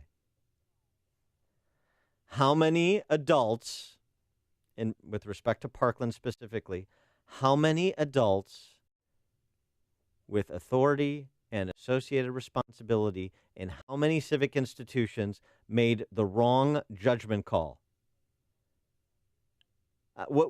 How many bad judgment calls does it take to focus on human actors in charge of these institutions that we defer to, and so many are so willing to cede your freedom to for the promise of security, before you talk about those institutions and those human actors and not inanimate objects? How many bad decisions have to be made, honestly? James in Westmont. Morning, you too. Trimming the bushes, that will do it, right? Anyway. No, I do agree with, I'm a life member of the NRA myself as well. I do agree with, arming the teachers that want to be armed. And for the sake of, with the people against the AR-15, I don't understand, would it make them feel better if they use a different gun or if they use a, car to plow through a place and, kill a bunch of people? I don't get it. I think we should start our own support group for AR-15 lovers, though. What do you think? Okay, thanks, James. Ralph and Rantoul. Yeah, good morning. I think the closest Nancy Pelosi has ever come to cutting the grass is shaving Hillary's back. That's about it. Wow. But, hey, we're talking about Parkland, Florida. Yeah, there are so many failures that the deputy who didn't go in, now he's got to live with that and why. Only he knows why. I wouldn't want to be him because I just think that the public pressure right now would be exceedingly great. I do not think that we need to ban semi-automatic weapons. Unfortunately, I think that the vast majority of the public doesn't really know what a semi-automatic weapon is. We hear automatic, semi-automatic, we hear these terms used interchangeably. They're not the same thing. There are, over the last 20 years, the NRA has contributed a total over 20 years, $200 million to political candidates. That's a 20-year cumulative total. In 2017, labor unions contributed $1.7 billion. You tell me where the money's coming from. It's not the NRA. The NRA has its strength because of people like me, who is a life endowment member. I just upped my membership. Well, Why? and it's strength in numbers, too. I mean, strength in numbers which and the unions have as well, and philosophy. And a lot deeper pockets because the unions are able to raid people from their paychecks. Yeah, thanks for the call, Ralph. Appreciate it. Frank in Roscoe Village. Hey, good morning, guys. I'm a CPS teacher. Sign me up to carry. I'll be more than happy to protect my students. Unintended consequence, many of my colleagues will not want to be around me because they don't want to be around a gun. And that is actually a really good thing because we don't need them in the classroom. Thanks for the call, Frank. The unintended benefit is Frank doesn't have to deal with his colleagues as much. Okay. Happy to protect his students. So, I mean, that's the point. And remember, the proposal that's being bandied about yesterday was maybe you'll have as many as a fifth of the teachers in the country, which is about 700,000, take the government up on this offer if that choice and the associated funding was made available. Brian in Irving Park. Or on Irving Park. Hi there. Amy, I'm sorry to burst your bubble, but any gun ban proposal that you make is going to be very ineffectual very soon because we are now in the age of 3D printing, and it's an emerging technology, and it's only a matter of time before people will just be able to print their own gun, whatever kind they want. And I hate to tell you this, but the digital patterns for an AR-15 are already out there in the public domain. It's just a matter of building one with enough strength to withstand the forces, and we're getting there. It's happening sooner rather than later. So ban whatever you want, and it's not going to make a difference because people will just be able to print their own. Thanks for the call, Brian. The 3D printing thing, the technology is a good point. It is amazing. Mark in Joliet. Hey, good morning, Dan and Amy. I have a very simple solution to a very horrible problem that will stop predators both mental and physically. Homeschool your children. They will get a better education, and they won't be sitting ducks in gun-free zones. Just homeschool your children. Problem solved. All right. Thanks, Mark. Peyton and Eli would love that. I'm like, guys, we're going to make some changes around here. You're not going to Blaine anymore. I'm going to homeschool you. Yeah, I don't think that's going to work. We want this isn't really working out. We want Peyton and Eli to grow up to be able to get jobs.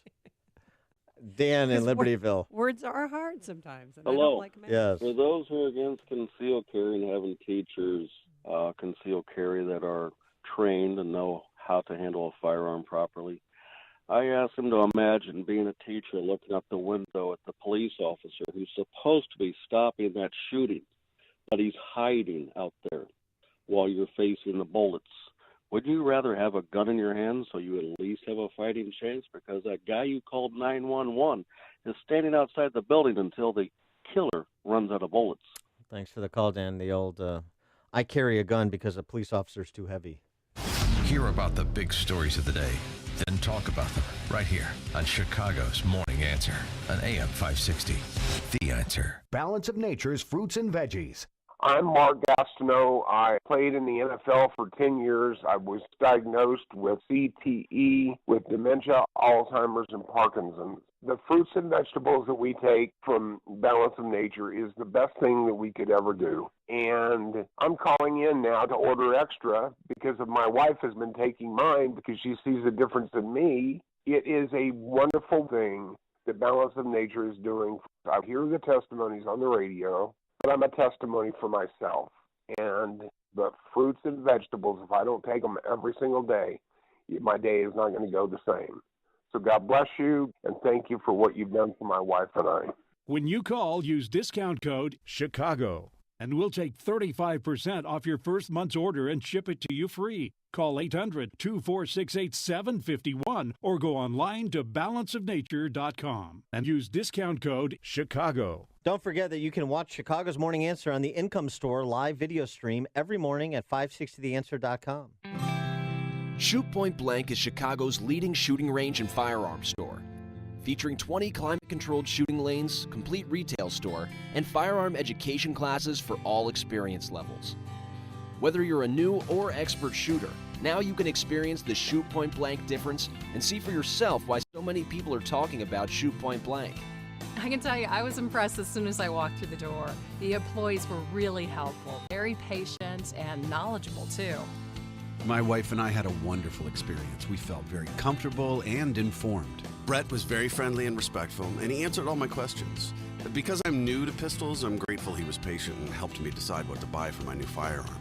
For a huge selection of new and used firearms, ammo, and state-of-the-art indoor shooting range, visit them in Hodgkins, Mokina, Naperville, or Merrillville.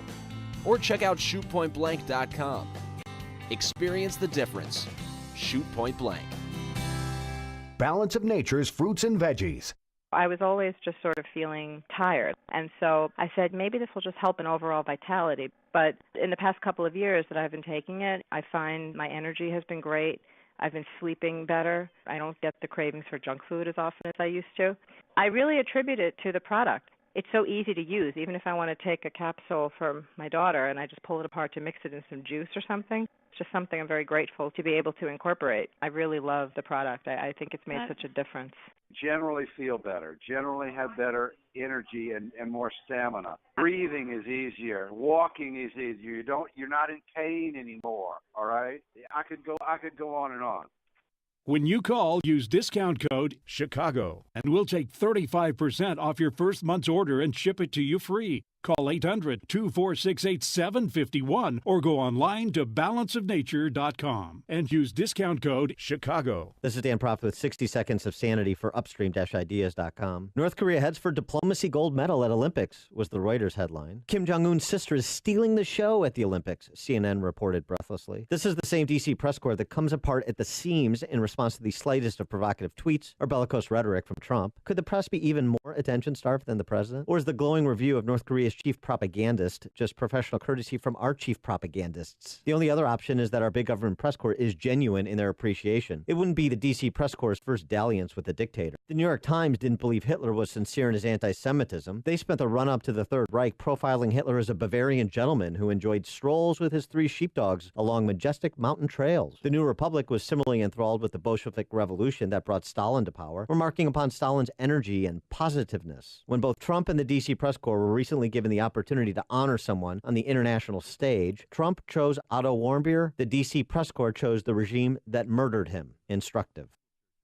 Looking to secure financing on a new home or refinance your existing home? Then you need to call Team Hochberg. Supporting veterans is our passion. That's why we support Veteran Roasters, a Chicago coffee roaster that hires homeless and chronically unemployed veterans. If you'd like to help create jobs for homeless veterans, visit veteranroasters.com and purchase a 12-ounce bag of coffee roasted and ground by once homeless and unemployed veterans. The coffee's delicious, and the profits are reinvested in hiring additional homeless veterans. Use promo code Team Hochberg to save 50% off the second bag you purchase. If you're a veteran securing a VA loan and would like to work with a local lender who supports veterans, call Team Hochberg now at 312-751-1333 or visit am560david.com. Team Hochberg has helped thousands of AM560 listeners, but we can't help if you don't call 312-751-1333 or visit am560david.com. Pearl Mortgage and Equal Housing Lender, Illinois Residential Mortgage Licensee 4358 and MLS 19186. Ace is the place with the helpful hardware, folks. At Ace, save on just what you need to take care of your home. Get our coupon at acehardware.com and save 25% on a regular priced item under $50. That's right, 25% off on the product of your choice. And only Ace has the brands you love and the advice you trust. So hurry in and get your 25% savings now through Monday only at your neighborhood Ace. Offer valid with coupon at participating stores through February 26th. Limit 1. Exclusions apply. See coupon. When you're hiring, you don't want to sort through dozens of irrelevant resumes. You want a short list of qualified candidates. That's why you need Indeed.com. Post a job in minutes. Set up screener questions. Then zero in on qualified candidates using an intuitive online dashboard.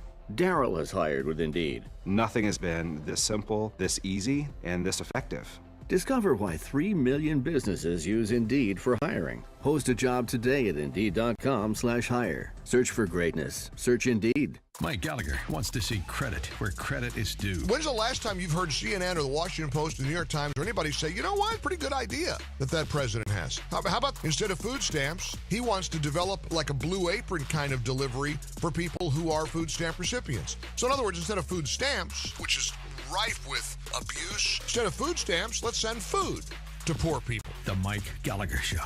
Weekdays at 9, right before Dennis Prager at 11 on AM 560. The Answer.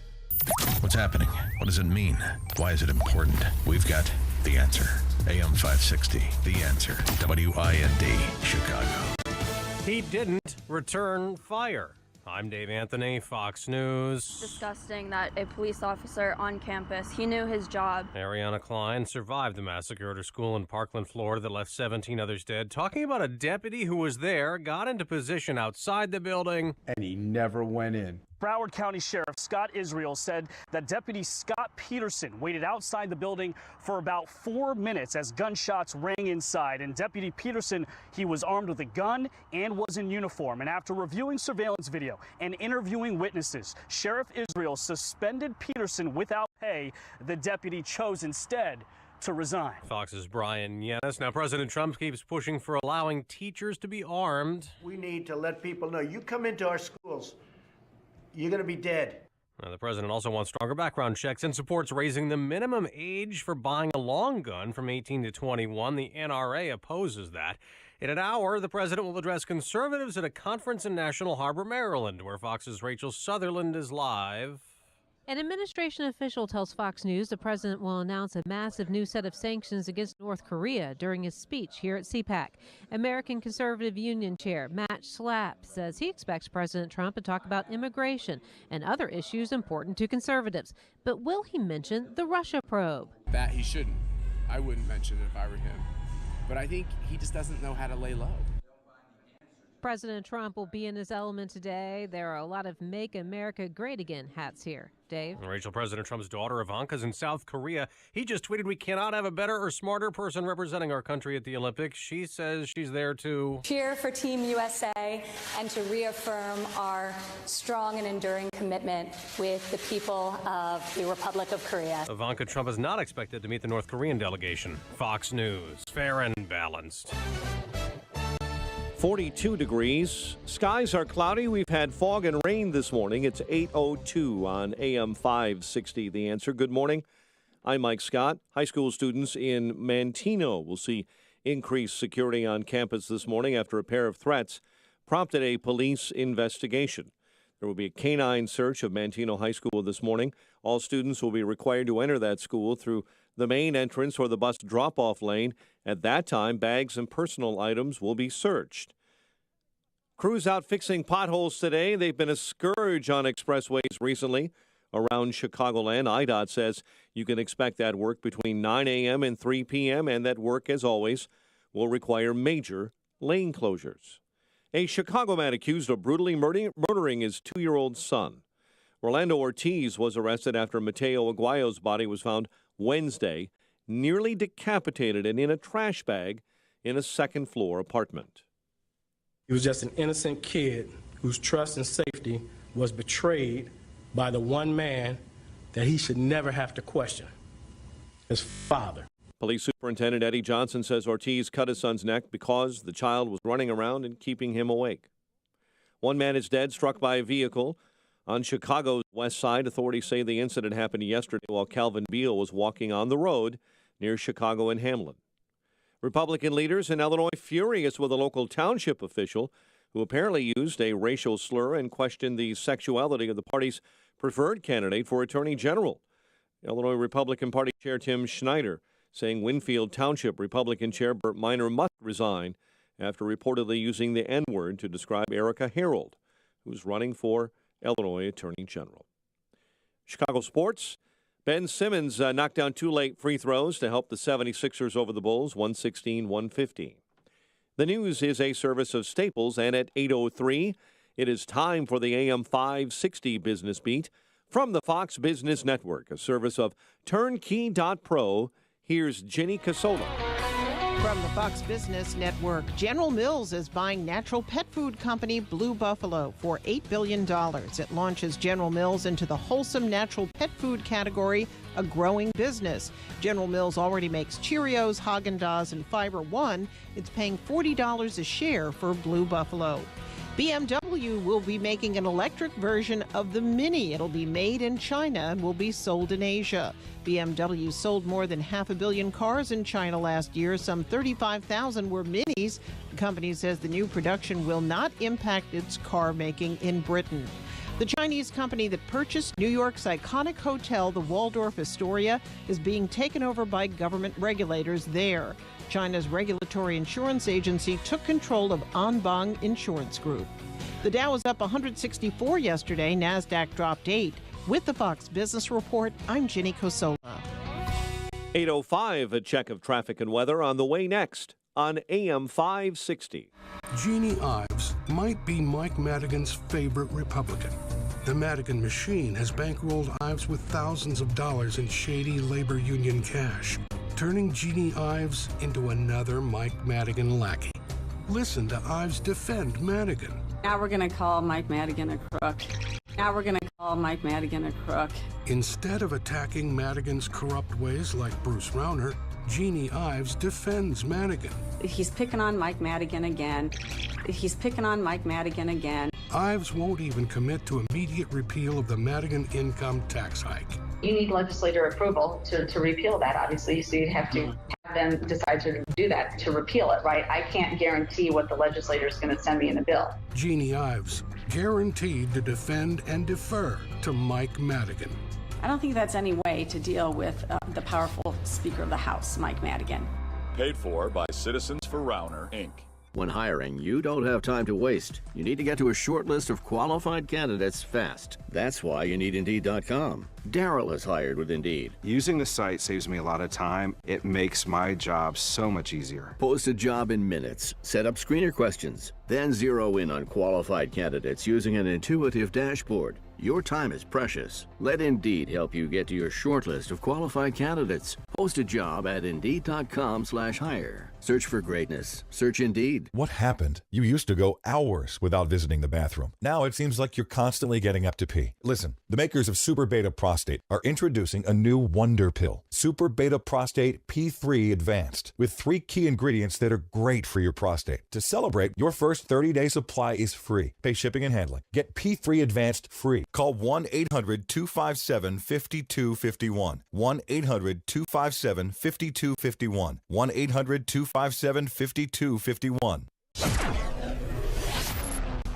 8:07 and a check of the roads in the Alarm Detection Systems Traffic Center. Here's Jim. Thanks, Mike. On the Kennedy Expressway inbound, it's heavy. Foster to the Burn Circle. It is 1 hour from O'Hare to downtown. 46 minutes from Montrose. 42 in the Express. Outbound 12 minutes to Montrose. 35 to the airport. Edens. 21 minutes to Lake Cook Junction. Outbound 27. About Eisenhower delays start at St. Charles. An hour and 4 minutes, 390 to downtown. 47 minutes from Manheim. Outbound 36 minutes to 390. Stevenson, an hour and 8 minutes, 355 to Lakeshore Drive. Outbound 38 minutes. Bryant, 40 minutes, 95th to downtown. I-57, 25 minutes, I-80 to the Merge. Bishop 434. Southbound Lakeshore Drive. It's delays from Lawrence to North Avenue. Northbound Tri-State stuffed up, 111th, 31st, and from the Reagan Tollway to the Eisenhower. The Adams and Reagan Tollways are fine. Northbound Veterans Memorial, really heavy bout into the Reagan Tollway. Northwest Indiana looks great. Traffic answers when you need them most. I'm Jim Talamonte. AM 560, The Answer.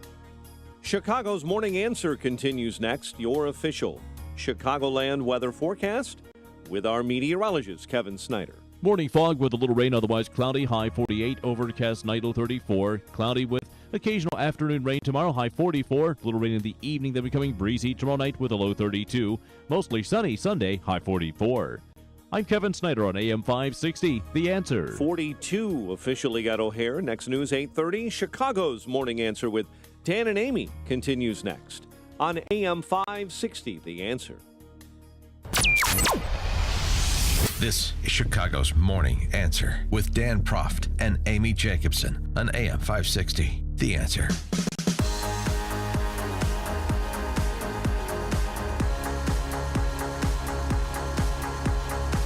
Good morning, Dan and Amy. President Trump speaks at CPAC today. He will undoubtedly continue to address the proposals being bandied about to do something on guns in the wake of that atrocity in Parkland, Florida last week. He talked about it some yesterday, and we've talked about some of his comments. Wayne LaPierre from the NRA also addressed CPAC yesterday and made it clear that he thinks there's a particular agenda that is being advanced by the left and left politicians to try and take full advantage in terms of control from this incident. In the midst of genuine grief and a very understandable passion, as millions of Americans search for meaningful solutions, what do we find? Chris Murphy, Nancy Pelosi, and more, cheered on by the national media, eager to blame the NRA and call for even more government control. They hate the NRA. They hate the Second Amendment.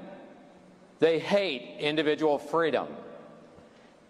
In the rush of calls for more government, they've also revealed their true selves.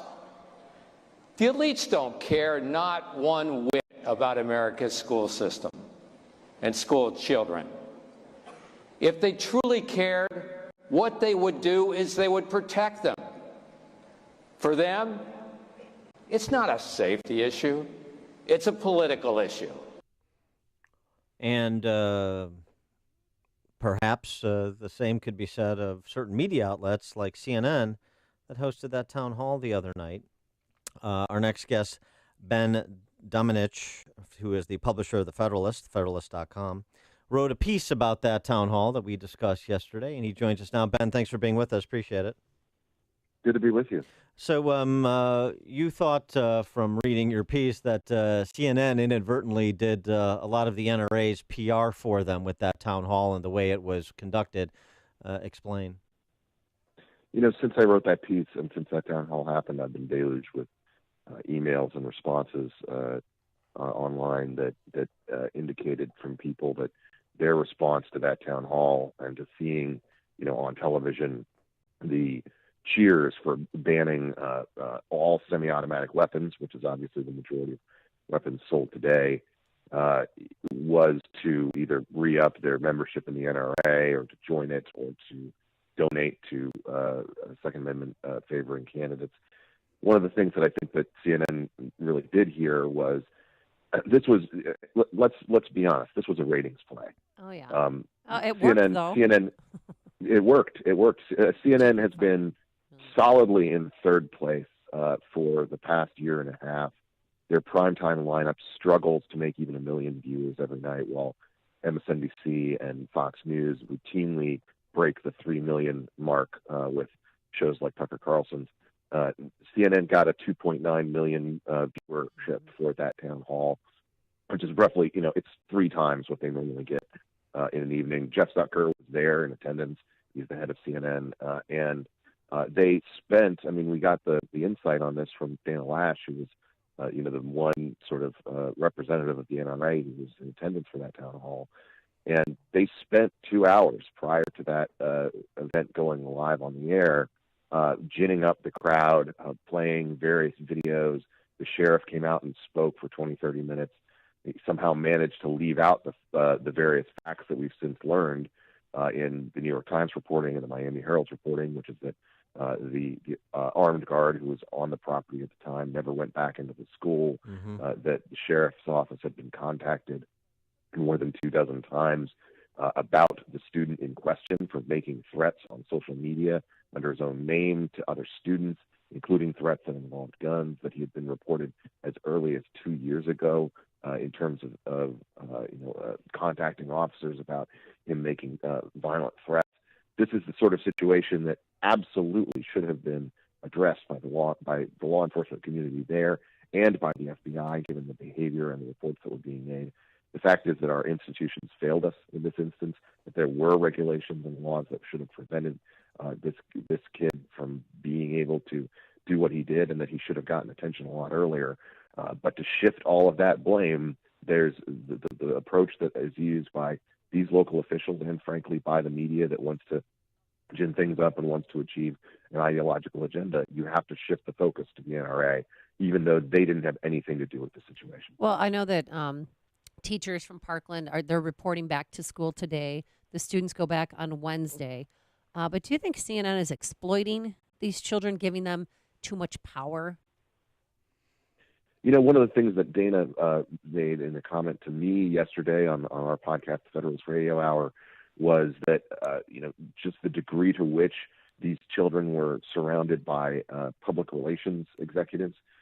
And, look, I understand it's difficult to be a teenager in America today. It's difficult enough without having to survive something as terrible and as horrifying as a shooting like this. But I do think that in this instance, the media is being very irresponsible in the way that they are dealing with this. They are using these teenagers as shields effectively for an agenda, an ideological agenda that they want to achieve, one that is anti-gun and anti-Second Amendment. And I think that, unfortunately, that puts these kids in a position which I think is very unfair to them, and which, as they grow older, they'll come to understand is one that really is unfair to everyone. Look, I have enormous sympathy for everything that they've gone through. Anyone who's been through an event this traumatic, has to be, shook by it. Has to be, someone who is going to have to deal with it for the rest of their lives. But this does not also render you an expert overnight on what solutions exist in order to mitigate these types of situations.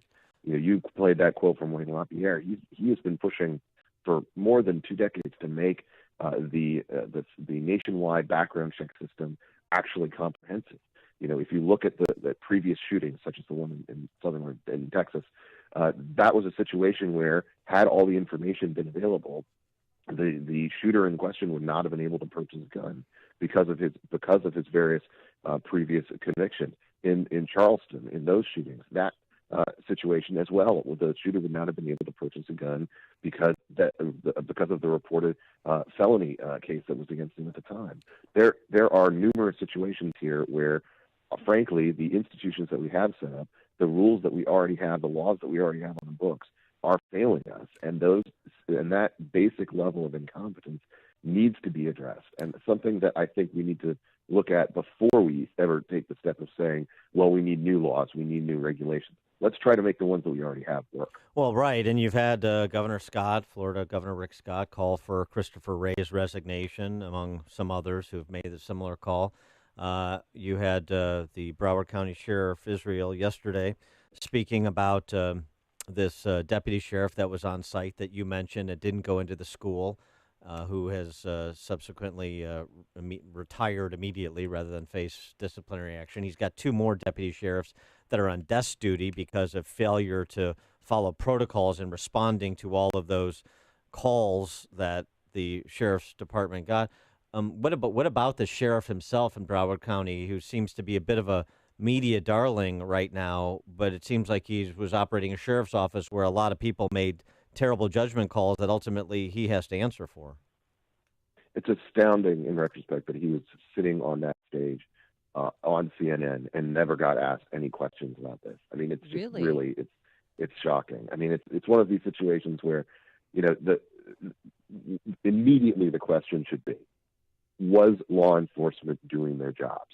These are people who work for us, who are supposed to serve and protect and defend us in these situations, in exactly the kind of situations these students found them in, and at every level, from the bottom of the armed guard who was there to the top, in terms of responding to these various reports. This looks like, frankly, a sheriff's office that was just not living up to its obligations and not serving the people the way that they ought to. Look, my sympathy goes out to everyone who wears a badge and has to go into harm's way and has to go into major situations. But this is what you are paid to do. Mm-hmm. This is the job we ask you to do. And if you are not willing to do it, and if you are incompetent in doing it, then you should quit. Because that's the sort of situation where we need you to live up to this. Otherwise, kids die. Yeah, I mean, and it's that's almost something that I think yeah, go ahead. It's almost mind-boggling. I mean, there was a good guy there with a gun, but he hid.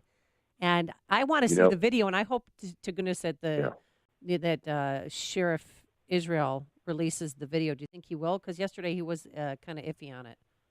Yeah, he did seem iffy on it, and I think that he needs to, and I think that the man needs to come from the community, the locality there that obviously where he represents, in order to have him release the video. Look, it doesn't matter if there's a good guy with a gun there if the good guy turns out to be a coward. And right. It turns out there's some symmetry here, right? Guns don't kill people, predators do with guns, and also guns don't defend people from predators. Good people with guns do. Yes, exactly. And I realize it's harsh to term someone who I do not know and don't relate to in any way as a coward. But in that instance, you have to ask yourself, and here's the thing, you have to prepare yourself for this before it happens. I mean, I've had experience close to various terrorist attacks. My family was all in Washington on 9/11, near the Pentagon. And this has been a stone's throw away from me. I was on Capitol Hill the day of the shooting many years ago in Tom DeLay's office. And you have to, if you have proximity to these events, it just makes you think, what would I do in that instance? Mm-hmm. And that's the thing that I think we all need to understand about these shootings. There's not going to be a panacea here. There's not going to be a law, a rule that we can, even if you repealed the Second Amendment tomorrow and grabbed guns from every American, something that is completely idiotic to propose and will never happen. The reality is that there is no one solution that you can just do that will eliminate school shootings in this instance. And so that means that I think we all have to sit down and think to ourselves, what would I do in that situation? And I think that we have to steel ourselves for that moment so that when it comes, we are prepared to deal with it. And this morning, that sheriff's deputy this morning has had so many threats that apparently he's being protected by the people he used to work with, and they're protecting his house. But before we let you go, Ben, I just wanted to ask how your father-in-law is doing, Senator John McCain. He's doing well. I was in Phoenix last weekend. I mean, and in Sedona and his ranch for 4 days, and he's his old self. He's very sharp mentally. He's not where he wants to be physically, just in terms of going through physical therapy and everything related to that. But his treatment is going well, and he appreciates greatly all of the expressions of support that he's been receiving from people from across the country, from all walks of life. over the past several weeks. He really is in good spirits, and he's getting very good care out there, and hopes to be back in Washington soon. Okay, well, that's good to hear. He is Ben Domenech. He is the publisher of The Federalist, thefederalist.com. You can read one of his latest pieces. CNN's insane anti-gun town hall will only help the NRA. Ben, thanks so much for joining us. Appreciate it. Great to be with you. Thank you. And he joined us on our turnkey.pro answer line. Listen to podcasts of Dan and Amy from the AM 560 mobile app. Download it today at 560theanswer.com/mobile. Forecast for today, light rain greets you this morning. Otherwise, it's going to be cloudy, mild, a high of 48 degrees. Your weekend looks like this. Saturday, mostly cloudy, rain in the afternoon, a high of 44. And for Sunday, mostly sunny skies, breezy, a high of 44 degrees. But Monday and Tuesday are going to be great. We're going to have sunshine both days in the 50s Monday and Tuesday, 60 degrees. Let's get into the Alarm Detection Systems Traffic Center. Here is Jim Telemonte. Thanks, Amy and Dan. Downtown Chicago, Wacker Drive is open again from Adams to Jackson. It had been closed after some ice was falling from buildings. About Kennedy, an hour. O'Hare to downtown with delays kicking in at Foster. 46 minutes from Montrose, 42 in the Express. Outbound 35 to the airport. Eden's 21 minutes. Lake Hook to the junction. Outbound 27. Mount Ike, an hour and 4 minutes. 390 to downtown. 47 minutes from Manhunt. Outbound 36 to 390. Stevenson, an hour and 8 minutes. 355 to the drive. Outbound 38 minutes. Ryan is a 40-minute slog. 95th to downtown. On the northbound tri-state, it's stop and go 95th to 31st, and from the Reagan Tollway to the Eisenhower. The Adams and Reagan Tollways are fine. Veterans Memorial still very heavy. Boughton to the Reagan Tollway.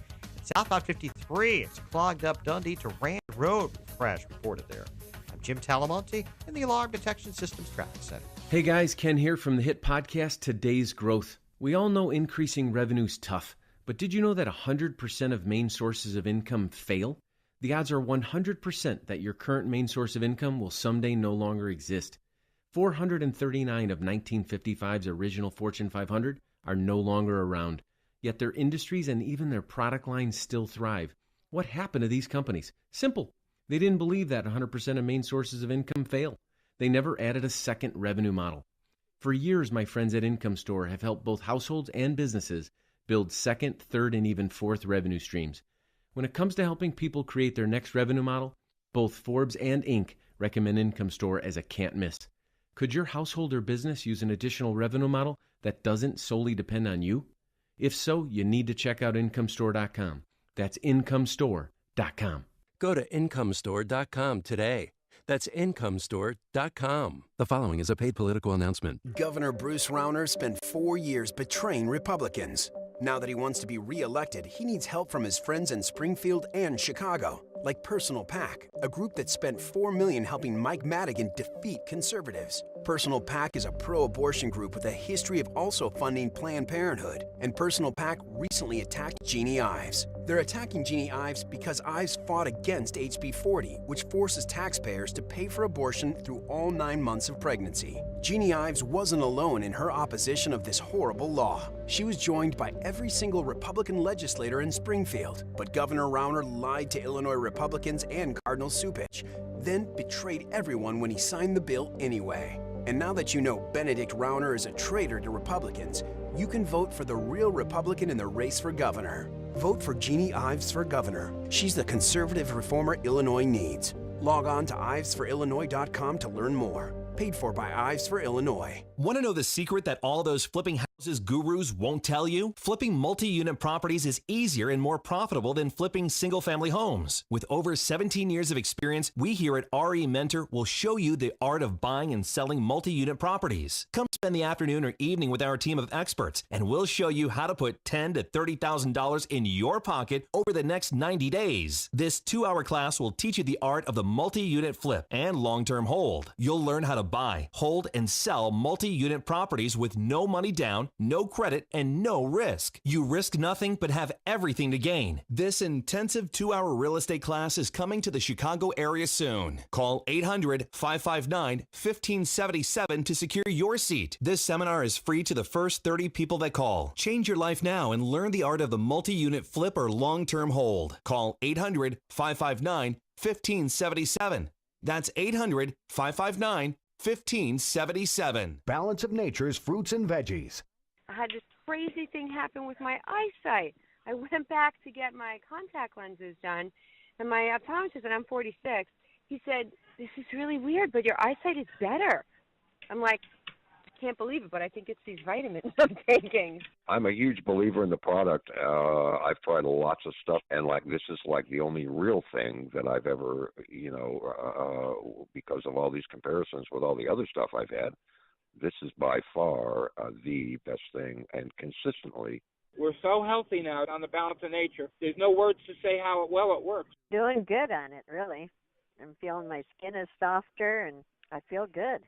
When you call, use discount code CHICAGO, and we'll take 35% off your first month's order and ship it to you free. Call 800-246-8751 or go online to balanceofnature.com and use discount code CHICAGO. Message and data rates may apply. Here's something I bet you didn't know about prescription drugs. You could be paying a lot less for your family's medications, up to 80% less, even less than your Medicare or insurance copay. How? With GoodRx. See, GoodRx compares prices of every FDA-approved drug at pharmacies in your area and offers free downloadable coupons, so you get the best deals on all your medications. You'd be surprised to see just how much the prices can differ. In fact, last year alone, GoodRx saved Americans over $2 billion on their medications. Imagine paying even less than your insurance copay. Plus, GoodRx can sometimes find your medications for free. There are never any fees, and no personal information is ever required. Stop paying too much for your prescriptions and save up to 80% instantly by texting the word GoodRx to 99,000 for automated text messages from GoodRx.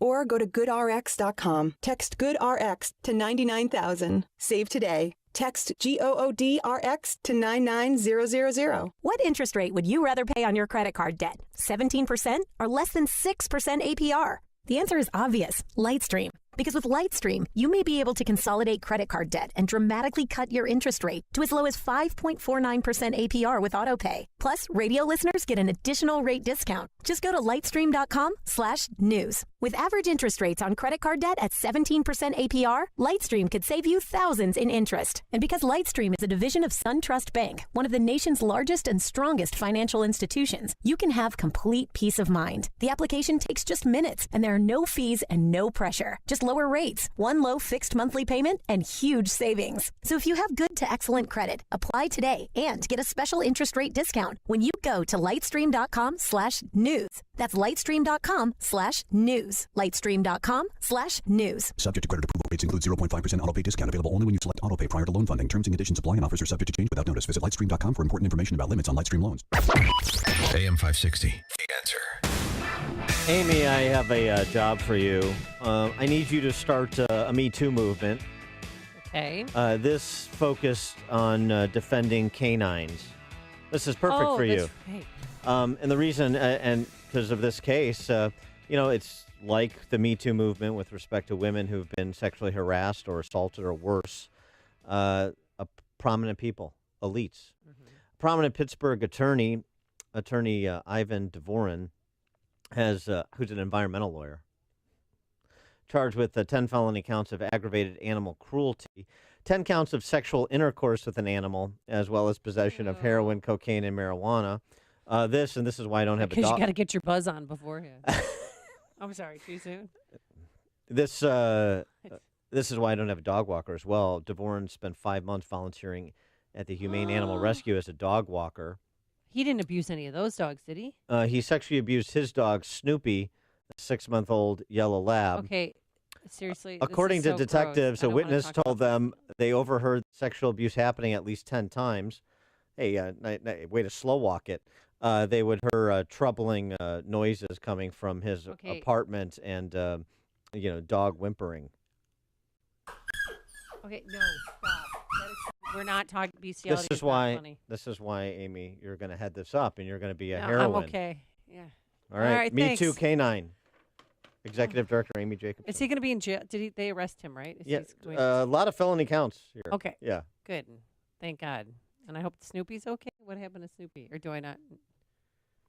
Oh, anyway. Okay, coming up on Chicago's Morning Answer, Coward of the County. We'll explain. But first, let's go into the newsroom. Oh, and also, Dan's big arrest this morning. He was late to work today. Arrest? Yeah, weren't you arrested? Hands behind his back? Yeah, no, we'll explain. No. Yes.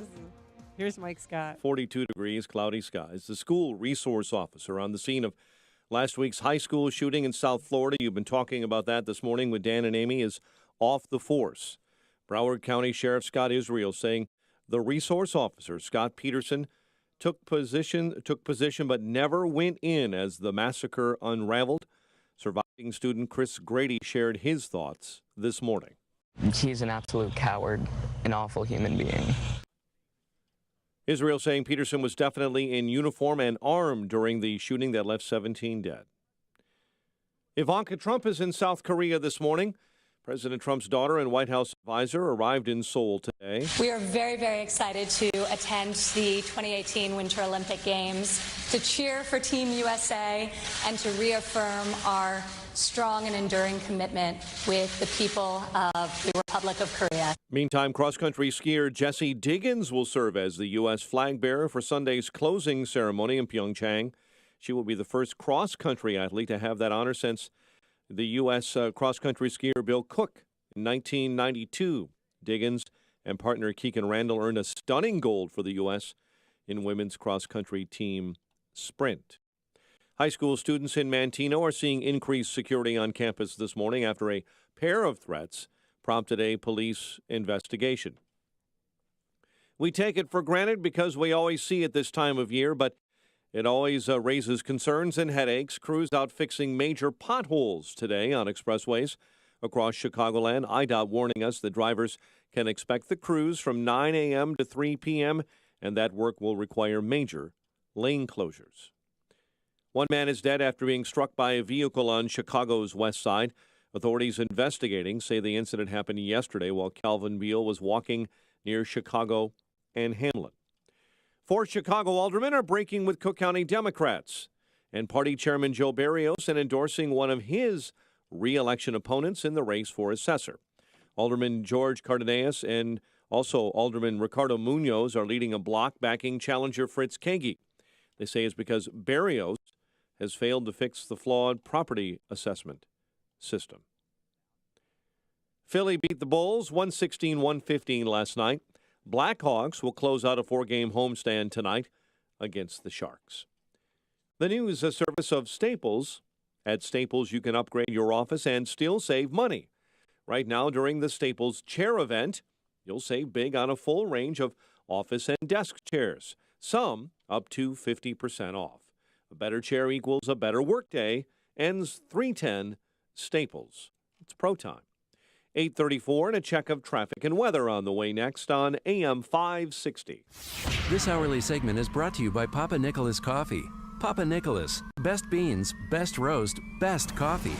I manage a construction site, and the other morning we had to send half of the crew home because of missing equipment. This nonsense is cutting into my time and budget. Here's what you need to know. Alarm Detection Systems offers mobile security solutions that expand with your project. Visit adsalarm.com or call 630-844-6300 to find out about our alarm and video protection. License number 127000143. My daughter started school, and I find myself worrying if she is getting home safe while I'm still at work. I wish I could check up on her. Alarm Detection Systems offers remote control of your security system from your phone. Get text or video alerts when someone's at your door. ADS is an authorized Honeywell equipment dealer. Visit adsalarm.com or call 630-844-6300. Alarm license number 127000143. If you have pain, listen up. Dennis Prager here. You don't need to live in pain. Let me repeat that. You don't have to live in pain. Chronic pain is the worst, whether it's from an accident or pain that just develops. So Chicagoland, you're in luck. Dr. Ken Candido is one of the nation's most respected and successful pain doctors. He's been voted one of Chicago's best pain doctors several times. Bottom line, he's the pain doctor you need. Dr. Candido of Chicago Anesthesia and Pain Specialists will help you get off pain medication and all of its side effects. How? By finding the source of your chronic pain pain and fixing it. This is Ken Candido of Chicago Anesthesia Pain Specialists. Let's make you pain-free. Call Dr. Ken Candido and make an appointment with a cutting-edge, respected, and successful pain physician. Go to mypainchicago.com. That's mypainchicago.com. Thousands have been helped with their chronic pain, and you can be the next one. Get the phone number and all the info you need at mypainchicago.com.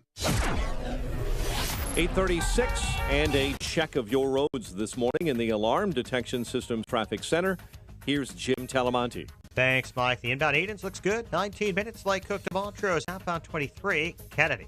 Jammed central to the Burn Circle. An hour and 5 minutes, O'Hare to downtown. 50 minutes from Montrose, 52 in the express lane. Outbound 11 minutes to Montrose, 32 to the airport. Got Eisenhower.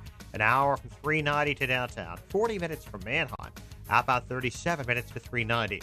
And Stevenson, an hour and 5 minutes, 355 to Lakeshore Drive. Outbound 37 minutes. Ryan is 40 minutes, 95th to downtown. I-57, 25 minutes. I-80 to the merge, Bishopport 42. Southbound Lakeshore Drive, delays are from Lawrence to North Avenue. On Tri-State Stop and Go, 95th to 31st, and from the Reagan Tollway to North Avenue. The Adams and Reagan Tollways are fine. Northbound Veterans Memorial slope, the Fountain Toll to the Reagan Tollway. Northwest Indiana looks fine. Traffic answers when you need them most. I'm Jim Talamonte on AM 560, The Answer. Chicago's Morning Answer continues next. Your official Chicagoland weather forecast. Bit of rain and fog this morning. Clouds in the afternoon, a milder day ahead. High 48. Overcast and 31 overnight. Currently 41. Next news at 9. Chicago's Morning Answer with Dan and Amy continues next on AM 560, The Answer. This hourly segment is brought to you by the Alpha Wealth Group, bringing the trilogy of estate, tax, and investment planning together. Visit alphawealthgroup.com for a free report. Promise me, son, not to do the things I've done. Walk away from trouble if you can.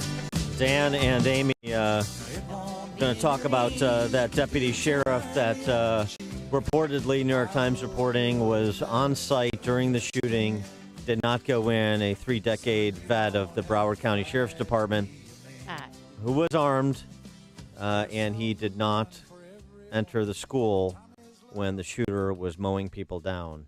Unbelievable. And yesterday, it's not the New York Times, it's a Broward County sheriff himself who looked at the surveillance video. Right. And this is what he saw. Well, what I saw was a deputy arrive at the west side of Building 12, take up a position, and he never went in. So what should he have done? Went in, addressed the killer, killed the killer. Yep, kill the killer. And paid to do.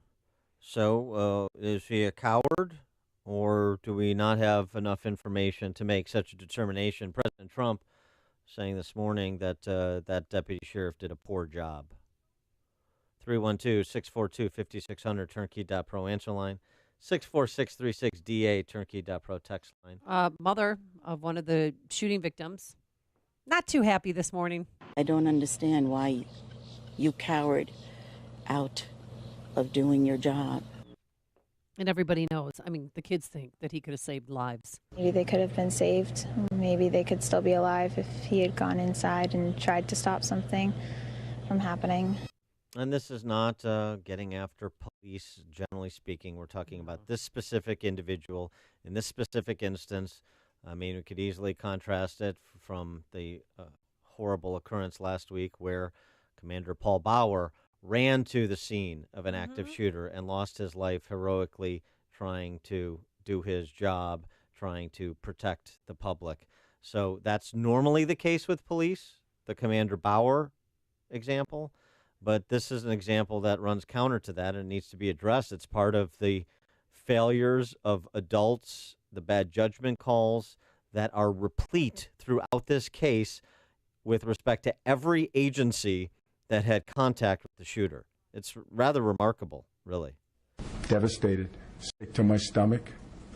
There are no words. I mean, these families lost their children. We lost coaches. I've been to the funerals. I've been to the homes where they sit and shiver. I've been to the vigils. It's just, there are no words. Yeah, well, with respect to the sheriff, his deputies had also been to visit the Florida shooter more than 24 times, and so there's some questions that he really hasn't been pressed to answer that he really needs to as the sheriff. And frankly, if he's not held to account by the press corps, he's ultimately, as somebody pointed out earlier when we were discussing this, going to be held to account by the voters because that's an elective position he holds. But he's taken somewhat of a starring role in this, I mean, is a person that's there for the victims' family members, as somebody who wished that he could do more. He has triplet boys who went to that school, were coached by that coach that got killed. So, but did he do his job? I mean, he claims that the Sheriff Israel. But Deputy Scott Peterson, with the force for 30 years, won 2 awards, was kind of on the driveway home in his career. So when they put him on administrative leave yesterday, he decided to just resign to start his retirement so he can get his benefits. He may have to start that retirement somewhere else under an assumed name. Yeah, because this morning, sheriff's deputies, his former coworkers, are at his house protecting him because he's receiving death threats and people are harassing him, which I predicted was going to happen. Kelly in Racine, Wisconsin. Hey, you guys rock. I just got one question. With all these millennials and Democrats saying that this is not our president, how all of a sudden they're starting to ask him to do stuff? That's all I had to say. Oh. Thanks, guys. Thanks, Kelly. Appreciate that. That's a good point. John in Romeoville. We have the technology to defend these schools. I don't want to say robotically because then everybody's going to think RoboCop. It's not that way. But remotely, we have soldiers that are controlling drones on the other side of the world. Again, I'm not talking drones, but you put a system in where the weapon drops down from, let's say, a ceiling. It's able to locate the threat and take them out. No human involved. Thanks it's possible. Okay. Thanks for the call, John. Marty in Naperville. Hey, not to be a conspiracy theorist or anything, but there's a lot of hair on this story about this officer not going in. Maybe he didn't go in, but his commanding officer or sergeant just throwing him under the bus like that. There's just something's not. Usually there's something like we have to, check it out a little further, investigate. But he's just telling, I don't know. It's something right. All right, thanks for the call, Marty. Well, I mean, the video. One of the things, my point of contention is I want to see the video, but reporters asked him yesterday if he was going to release it, and he was kind of on the fence about it. So he said that you can see him running towards Building 12, the west side entrance, and then he just sits there. As if he was going to pick him off on the way out or something? Well, he didn't even have his weapon on. It's weird. Well, I agree with you that I'm not so inclined to take the Broward County Sheriff's word for it. I'd like to see the video, too. Mike in Naperville. Hey, guys, real quick question. I'm in the car with the kids. I apologize. But I want to know if this officer is eligible for a full pension now that he's retired. Yes. Yeah, he is. Guys. Yeah. Yes. Thanks for the call, Mike. 30 years on the job. Yep. Started his retirement yesterday. Signed the papers. Dennis in Hammond. Yes, good morning. Thanks for taking my call. I'm not trying to defend this deputy. However, I think we have a real situation. Your previous interviewee spoke of the fact of thinking about what you would do in a similar situation. And you realize that this individual, whoever's inside shooting, and you've got a pistol to try and not only defend yourself, but take him out. As a society, we need to figure out how we can arm these guards. I drive a school bus, and I see at the high school that I took the kids up, there's one man out there with a pistol on his side. But what could he do in a similar situation? Well, I'm not trying to defend him. But yeah, well, as a previous caller pointed out, there was a police officer with a pistol who took down 2 would-be attackers in Garland, Texas, who had rifles. So, yeah, I don't know that absolves him in this case. Thanks for the call, Dennis. Appreciate it. And I understand you're not trying to absolve him. You're just raising that point about respective firepower. Bill on the south side. Hi, Dan and Amy. Thanks for your show. Dan and Amy, we're concentrating all our fury on everybody else except the killer.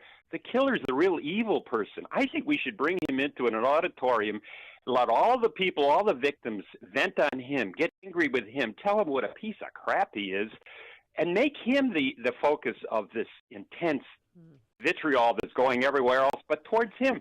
Then maybe other killers would look at him and say, hey, he is really awful, and I don't want to be in that awful situation. He should be the focus of our hatred. Okay. Not everyone else. Thanks for the call, Bill. Well, it's not hatred. And I appreciate what you're saying. Well, you have to question what happened, so we don't want this to happen again. Right. And everyone kept talking about this armed security guard, and I kept looking on the internet. Where was he? Where was he? The 45-acre property. I know that's a large space, but now we know where he was.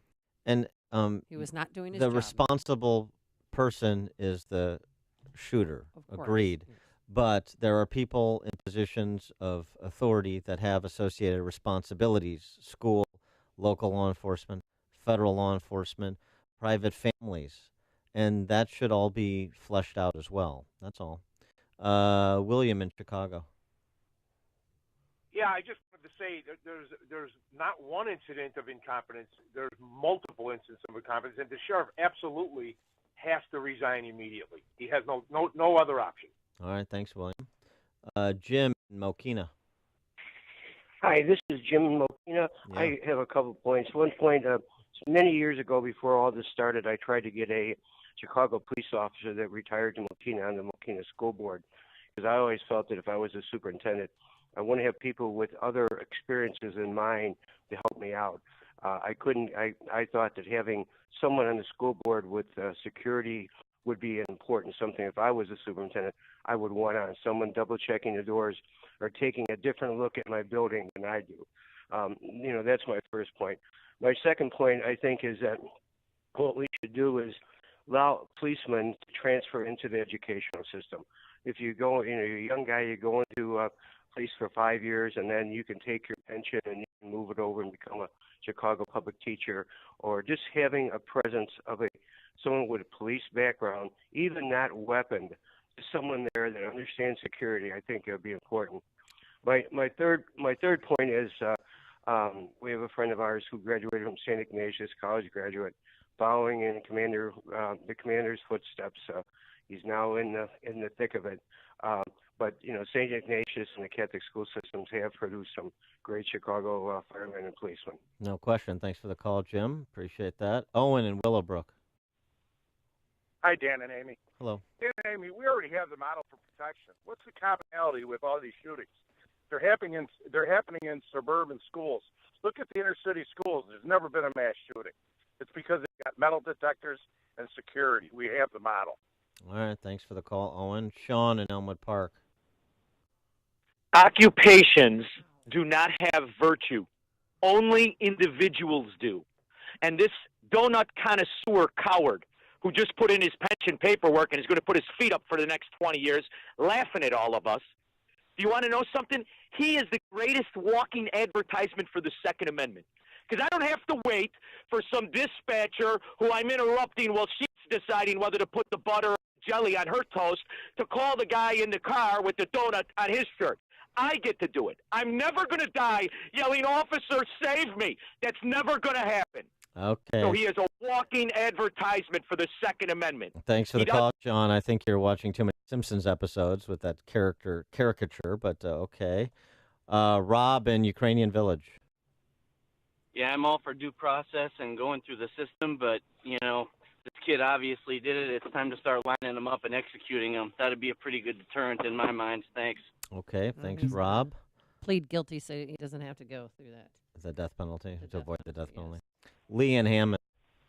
Yeah, hi. The two big things that it looks like we're gonna go ahead and go through the same routine again. Again, why is the FBI allowed to weasel out of any accountability in this whole thing? Nobody seems to be wanting to bring that up. And the other thing is, why does the public need access to high-capacity, rapid-fire, high-power rifles? I mean, let's face it.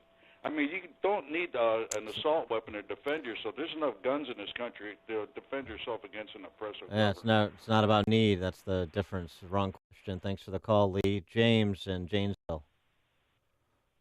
Hello. Yep, you're on, James. Yeah, I just wanted to bring up been law enforcement for 34 years, and we are trained to go in. And it's guy was a coward, and then we may find that out. The only point I want to put across is when a cop goes in, he's got to be accountable for every one of his rounds. His bad guy there is shooting everybody. There's people running all over those halls. After this is all said and done, they're going to do autopsies on all the bodies. And what if it was your daughter, the officer, killed? One of those rounds was shot by the officer. Yeah, well, I'm having a hard time with everybody calling him a coward before we really know what went down in that hallway and everything. well, James, let me ask you this question: what if it was your daughter? What if it was your daughter, and you saw that officer outside rather than inside trying to stop the shooter? Oh, I understand completely what you're saying. Yeah. It's like I said, I'm not saying that there wasn't a cowardice there. I don't know. I wasn't there.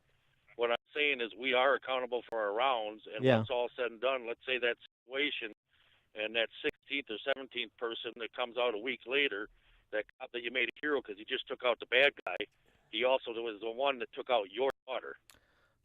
Appreciate the point. Thanks, James. There's only one radio show in Chicago talking about today's biggest stories and telling you what they really mean.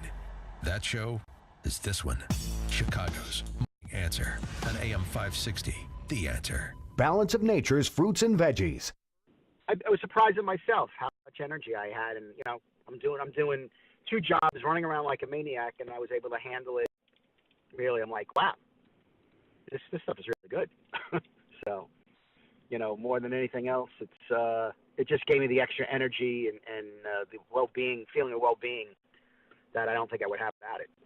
Well, I take it every day, and I feel great. And my wife looks at me and says, how come you never get sick? And I do. It's because I take the fruits and veggies. I just feel a lot better. Yeah, my life is turning around. Everything is working for me. It just helps me feel good. I just think the products are wonderful, and I take them every day. I just like it. It works. When you call, use discount code CHICAGO, and we'll take 35% off your first month's order and ship it to you free. Call 800-246-8751 or go online to balanceofnature.com and use discount code CHICAGO. This is Dan Proft with 60 Seconds of Sanity for upstream-ideas.com. North Korea heads for diplomacy gold medal at Olympics, was the Reuters headline. Kim Jong-un's sister is stealing the show at the Olympics, CNN reported breathlessly. This is the same D.C. press corps that comes apart at the seams in response to the slightest of provocative tweets or bellicose rhetoric from Trump. Could the press